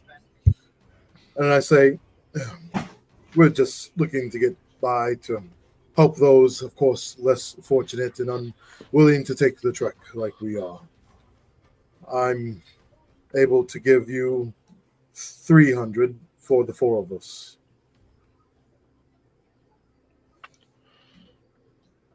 I get really close to you and whisper in your ear. I think it's a bad deal. I I think whisper in your you should tell him not to pay anything. I whisper in your ear and I say, I think I've lost 100 gold coins on the way over here. Okay. And I pull out like one of the sacks I have on, and you see I have a few what seem like foreign purses. And so I'll pull out one and I will give them right like a stack. And I've like like you go to the bank and they have like coin stacks, in a roll. And I have like a stacks of rolls of 100 coins that I put like in a little sheath, and I give them 3 little sheaths. I'm looking at it. Oh. And so, how many coins was this? Like 400? 300 for the four of us is Yeah. what I was offering. Perfect. You take it and they weigh it. See, you don't have to be mean, Griselda. Just kind of a bit irritated. Goes now. Don't need to go over now, though you certainly are. And meantime, you are welcome to enjoy the hospitality of the River Maw. How long have your people been here? Came here about 6 months ago. About 6 months, we've heard a tale of a creature in the mist, especially picking off people on the bridge. We've been trying to expand and guard, though. Who we have, we've only really been able to secure the first half, so I'd be careful going in there. It's been hiding and trying to grab folks. Do you have any suggestions to deter it, or when we finally get to it, is there anything that it necessarily doesn't take kindly to? I haven't been able to see it just yet. What we do know is folks begin their travel and they don't make it to the other end. Mostly coming from Elkin. But as far as what goes, it seems to prefer stragglers as to a tight group. So that'd be the best advice I could give. I will definitely take it to heart, so I appreciate that. Is there any hospitalities you'll suggest before we make our trek? As I look around at these people on their eclectic clothes and the type of material they're using to, for their tents and their homes and stuff like that. Yeah, you can see. They do seem to have this kind of waterproof or slick clothing, maybe otter or something like that they've used, and there are evidences of things that are set up, like what looks like a small kind of field forge, and they've got some dried meats. You even incredibly see that there's a small fire that seems entirely dedicated to making coffee. Oh, snaps. A few things to say. I like look over the meat and I was like, oh, like maybe we should trade some dry meat for some, get 5 pounds of or 6 pounds of dry meat for, giving up 10 pounds of wet meat or whatever. But then I see the coffee and I'm like, I like pat my bag that we got in Valrin, and I actually got a lot. I got bags from like everyone, and I feel like maybe I'm onto like the last 2 bags, and so I'm gonna we're going to need to make the stop at the coffee shop there. But first, I won't get overzealous. We should trade some of this fresh meat that we got and see if the curer over there will buy some and trade for some of their already cured and dried meats.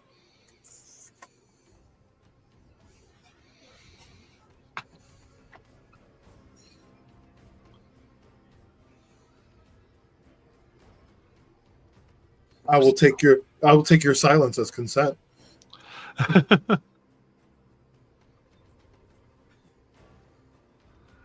So, Madeline, why are you headed this way? As I walk over to the meat guy. Well, like it's just science that she starts to calm down. I was just traveling. I saw this patch of water, and I figured I'd sit down and rest a bit. I've been traveling for a good amount of days.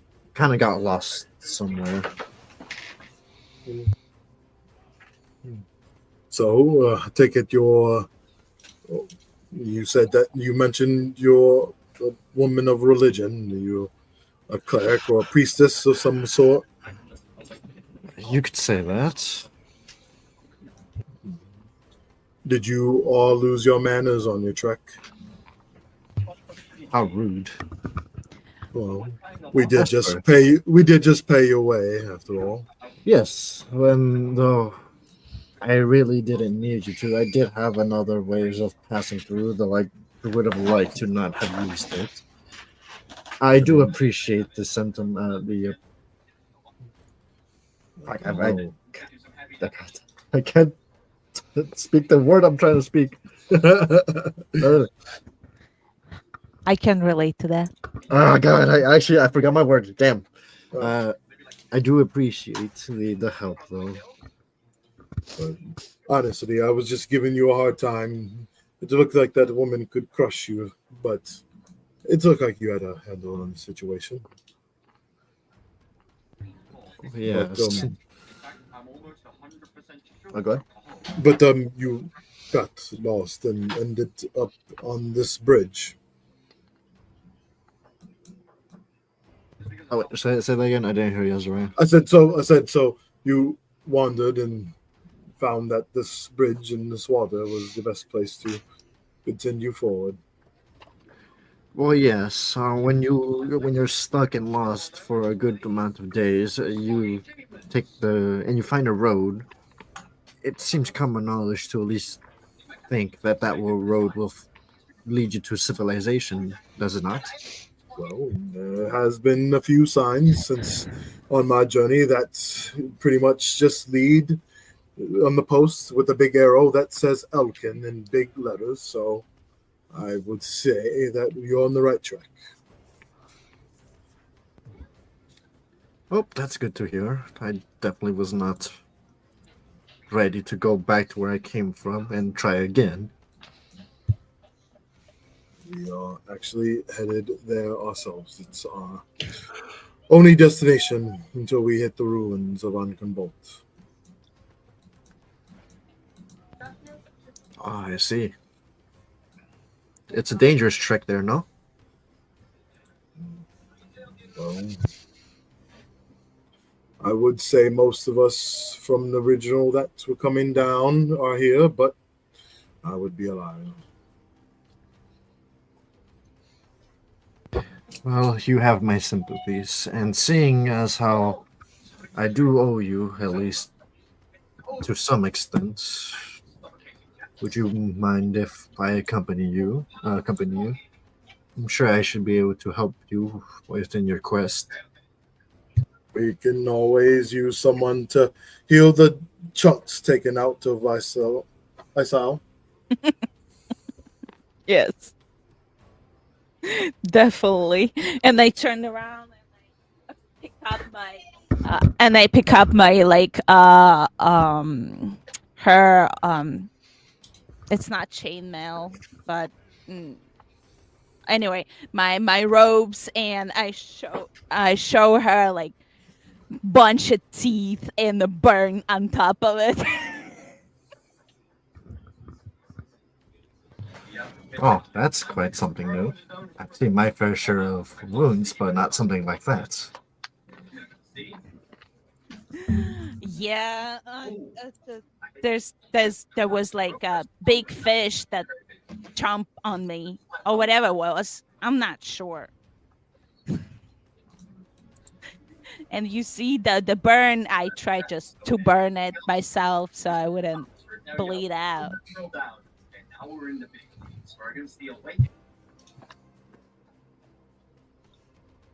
Hang on a sec. I'm looking through the spells now. It's like, You know what? As a gesture of goodwill, here, allow me. I will cast a 6th level Cure Wounds on her. Well, she should be healed right now, Is she? right? Because we did a long rest. Mhm. Yeah. Oh, So you should be good. shit. Oh, Yeah. okay. You're right. But yeah, I'm pretty sure there's like a nice little like scar there or something. You know. Yes, still a scar. I mean, that's fine. I should be. Can able you to- get rid of this ugly scar? And she looks at you like with very questionable look. It's pretty ugly, isn't it? Oh, that's fine. It's nothing like a little magic won't fix. And she will cast the Cure Wounds.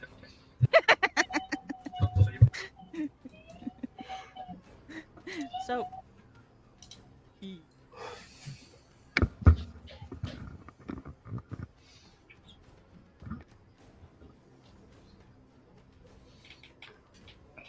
All right. And so kind of hears up the scar a little bit, and you all have this mode. But yeah, the meat you get is nice, fresh, and only for a few coppers and stuff. They do sell it. See, they make a little bit of extra cash. It's roasted, and they also have salted that can last a trip as well. Yeah, yeah. That's basically what I want to do. Exchange some of the fresh meats we have for the dries and stuff that we eat here and then on the road. Yeah, and then the coffee. Absolutely. The glorious coffee, what Azariah wants most thing, like the most out of anything. All right. So anyone who partakes of this, it is 5 silver. But until your next long rest, after drinking this, you have +5 to initiative.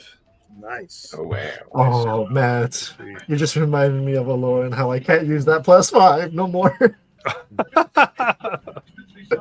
Salted wound. Salted wound. Oh, Yeah, I'll of course take the 5 silver to do that. This nice little coffee from these folk here. I'm sure they have long hours and Mhm. they're up and have to make sure they're always on the jump at this saving the people here. So Azariah, you can have enough beans to make another pot for the future. sweet. That would basically serve your party.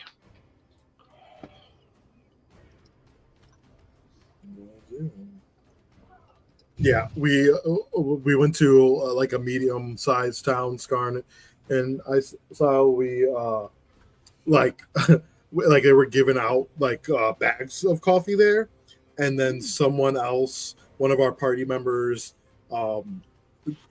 did who was a little girl at that time, did a arm wrestling match against this really big guy for his coffee, and she put up a lot, and so I had like all these coffee bags. damn. All right. You don't love coffee? I would say Aisile and Skarn, like there's just a lot of things here, little trinkets. What's something that you would find that you think your character would be particularly interested in? Just kind of small trinket type of deal. Okay. She always like play around. She have like a coin in her hands, and she's always looking for the same like cultist coins to if they come around on her way, to like find them. So she always looking for those coins everywhere. Oh, I like that.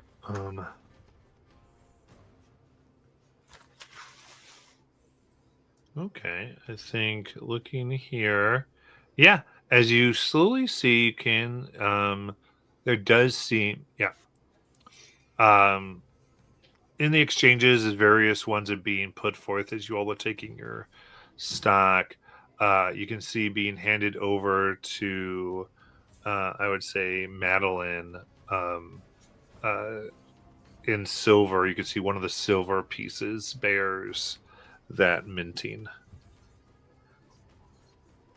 and they're just exchanging it like a normal silver piece.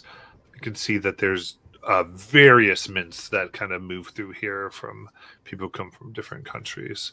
But yep, I'd say you see that being handed to Madeline.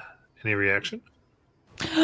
And I say, Madeline, I think I see something in your hand that strikes my interest, because this particular coin, it's related to the cult that I was stolen from.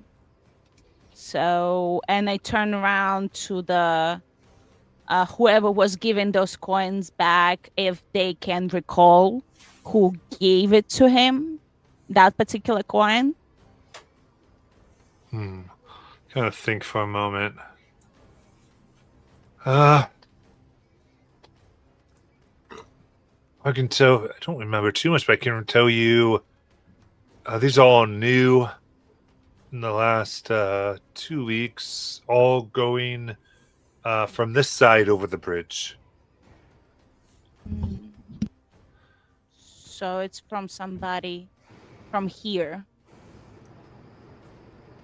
Or it could be someone crossing the bridge from anywhere, but just from this side going this way across. Okay. And you don't striking you like how they maybe look like? I don't really look at the coin too much. Most people know better than to try to cheat us. I can tell you, we had a group of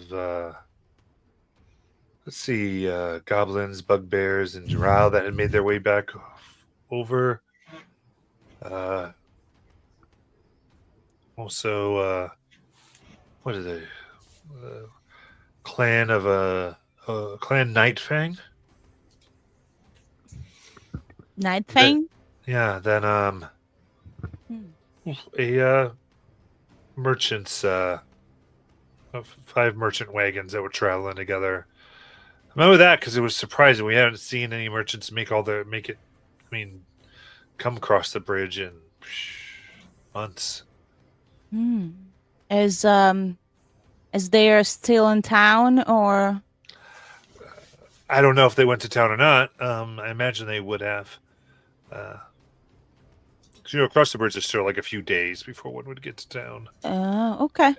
And then there's like a swamp and like there's ways to go past that. So I don't quite know. All right. Thank you for that info. And I turn around to Madeline and I say, Madeline, can I keep that coin? And I show Madeline my coin. It's kind of scratched off, most of it.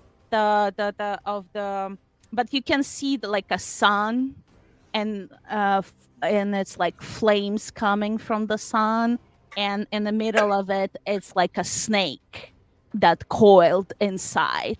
But like most of it is scratched off. And she said, Madeline, can I have that coin for a moment?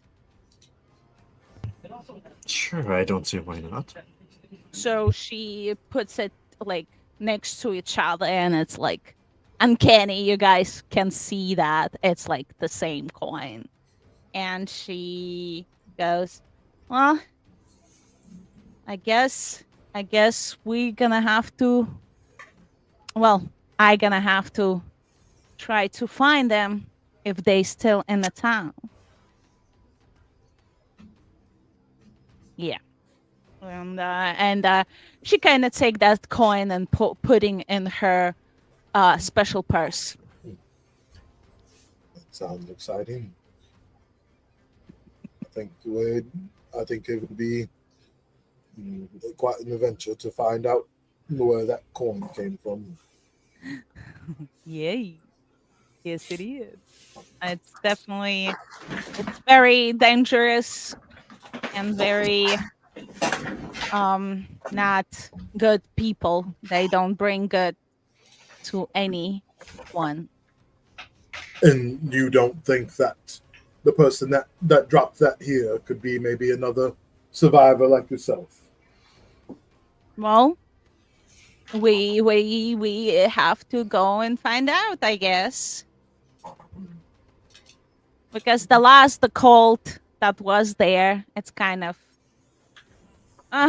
got in flames, if you will. Just a little bit of ashes left. Yeah, not much, not much. Just this coin. Well, maybe we can find out more.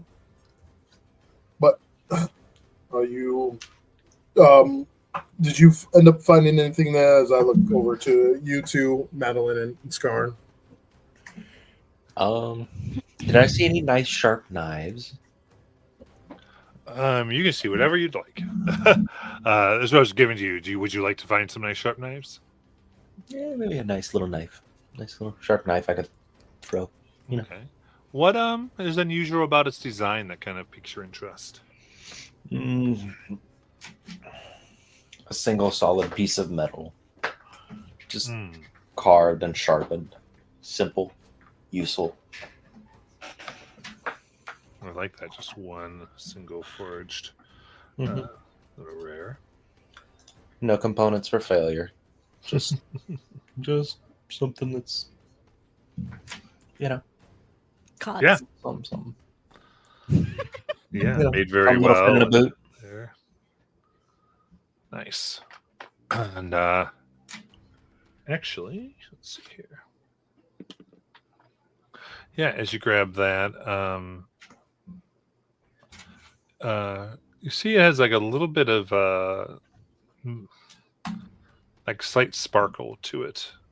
You actually think somewhat similar to the meadow you got from the elk's horn. It's not made from it, but it looks like pieces of it are within the main piece. So it's just mixed in kind of like a Damascus. Yeah. Okay. Yeah, just very pieces. It makes it look a little prettier, a little different.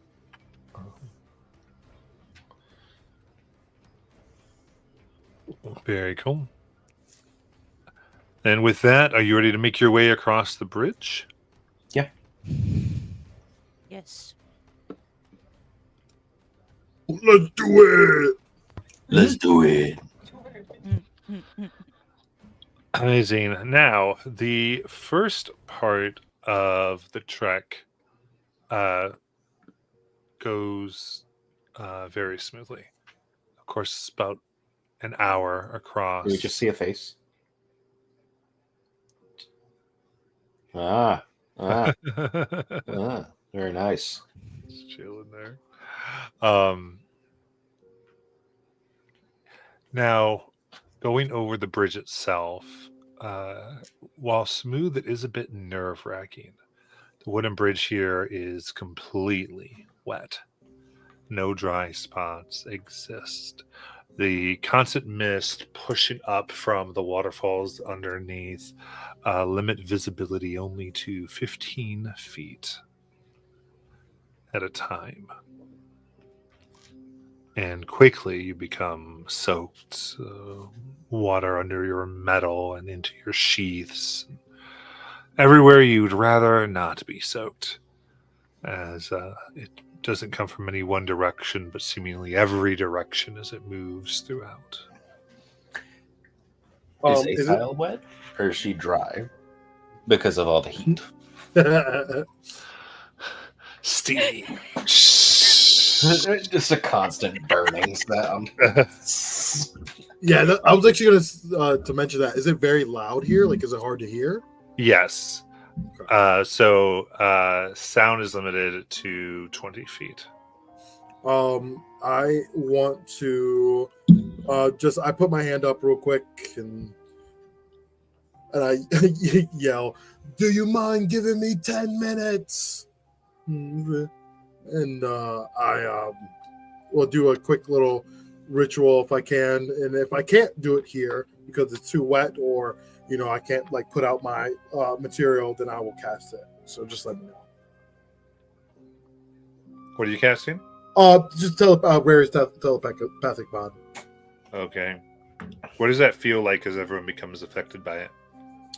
Yeah, so actually, it's people's.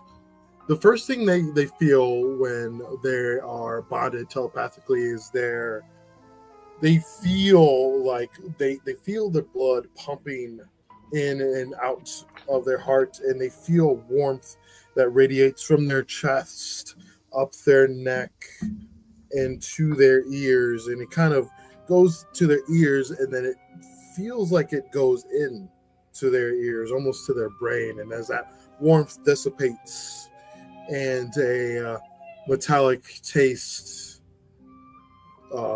invites itself into their mouth, they hear my voice in their head.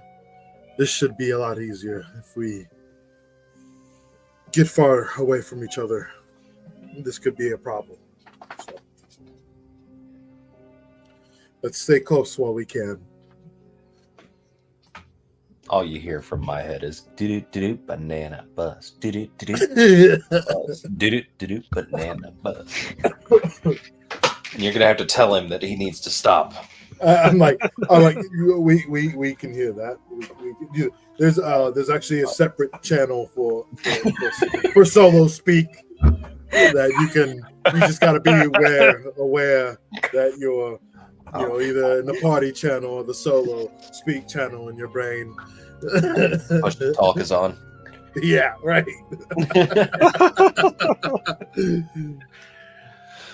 All right. Hilarious. I'm just gonna make sure I keep my eye on Asile. Mm-hmm. The obsession. I love it. You committed to it. I love Yeah, it. committed to the bit. All right. So now for a little bit, you're able to concentrate not so much on the noise outside, but on the the song inside your mind, literally stuck and inserted into your heads.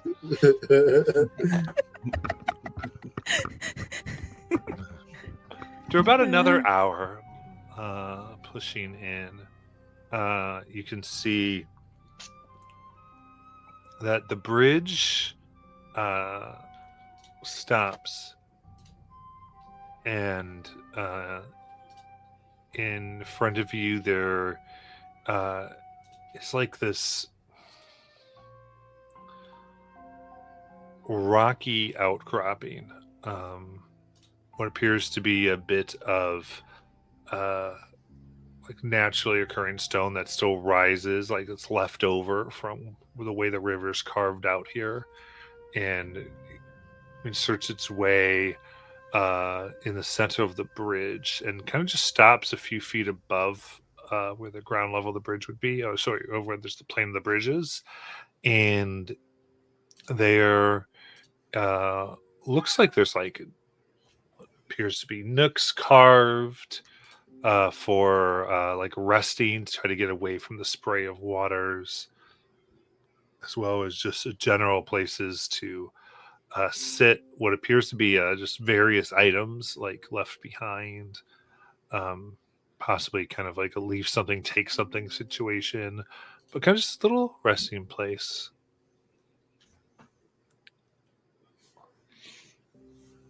And then from what you can tell, a little bit beyond it, the bridge is attached and continues onward.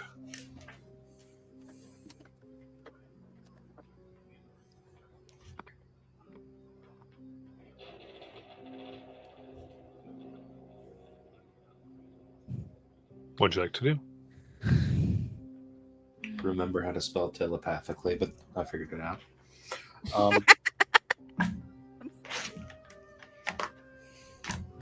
Mm, Um, I was gonna send out my little one-eyed raven familiar as it poofs into existence from its dimension, and have it go over to the rock and see if it finds anything interesting, like maybe any pathways in or anything like that. Mm. You know, we've all been there. We played video games, right? I want to find the secret layer behind the waterfall. You know. oh yeah, that's smart. Absolutely. You send them in, they begin to kind of peck about, and as they kind of walk, they kind of hop into one section, and it looks like they just vanish through the floor. Oh shoot! And then a moment later, they fly right up through it. I said, I think we found ourselves a little pathway here. And I smile. Are you guys ready to make a story? YOLO. Hell yeah. And so, are we able to just like climb over and then hop onto the rock, or like how far is it to climb? Yeah, you're pretty close. Okay. Can we just jump on it?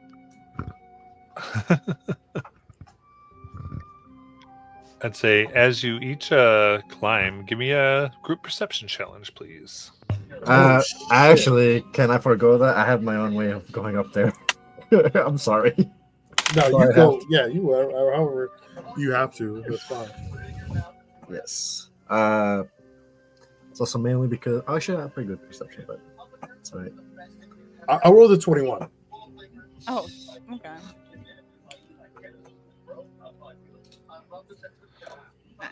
I lower 8. And scar 9. Not even better than me. With today is very alike. What'd you get, Madeline? I don't need to roll. I'm foregoing this. So what are you doing? I have dimension door. I'm just gonna teleport upward. So this is where do you want to land in your teleport? Let's see. So from where I'm seeing, is there like a little cliff nearby, right next to? No, it just looks like straight Oh. thing. 'Cause it kind I of see fell. them. It looked like it fell through the physical floor and flew back up through physical floor. Oh. Okay. Then in which case, then I will do the perception. I thought it was like a little ledge. Let me roll that. Okay, that's not good. that's not. That's a 10. Jeez. 8, 9, 10, 21. Nah. Come on, I have a +5 to this. I should be better at this. I should be better than Laura. I have +6 to it too. I have +5, and I rolled like dog water. I have +2. What the Oh. fuck? What did you get, Scarred? Sorry. I got a 4. A total Plus- of 9. Yeah. All right. It's like your fifth, not 4 you've rolled. That is my third 4 for push it. tonight. I was an inch away from failing because it was 2 plus 6. Mhm. Oh my gosh. So pushing over, you are feeling and walking towards the area that you saw the crow kind of fly through, being very careful. And that is when they're trying to go like to the other side of you, I think, Azariah, as Madeline, Scarred, and Asael suddenly, like as if they all step somewhere where there is no rock underneath them, Oh, shit. and they stumble, pull over, and are reaching out and end up hitting you in the waist as well. Oh, no. And you all feel like you are about to fall as you are falling through, and as you get beyond like the vision of the stone floor, you just see nothing but waterfall below, a 1,000-foot drop. But where the crow fell through, you can see what looks like this kind of constructed and fused, almost like tube that has like this wide funnel-like mouth. Can do. I need a group dexterity save to see if we can get to it. If I do feather fall right now, seeing us falling all together, would it make it easier for us to float and flutter over that way? Actually, if somebody has an ability to add to that, you might be able just to make it happen. Yeah, because I have feather fall, so I could just cast it. Would you say that you needed to have to make sure it succeeds? Guidance. I have both guidance and bless. Hashtag bless. Bless will help with the saving throw. All right. I will cast it. All right. So I'll do then dex saves with advantage.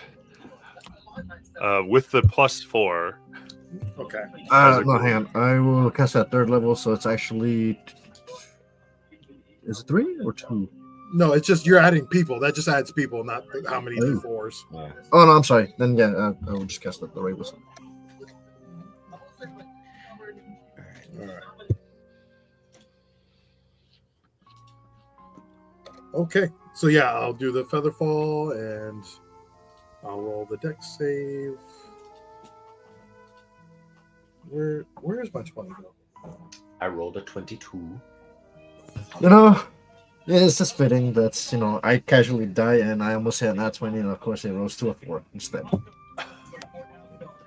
So close. So we're in the 20s. What did you get, Asao? At 21. 21? 21.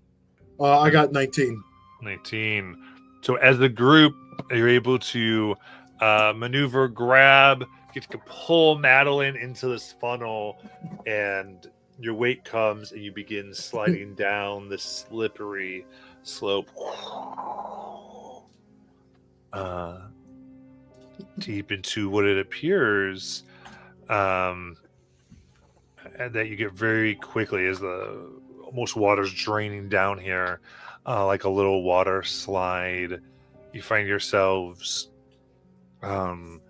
quickly moving down to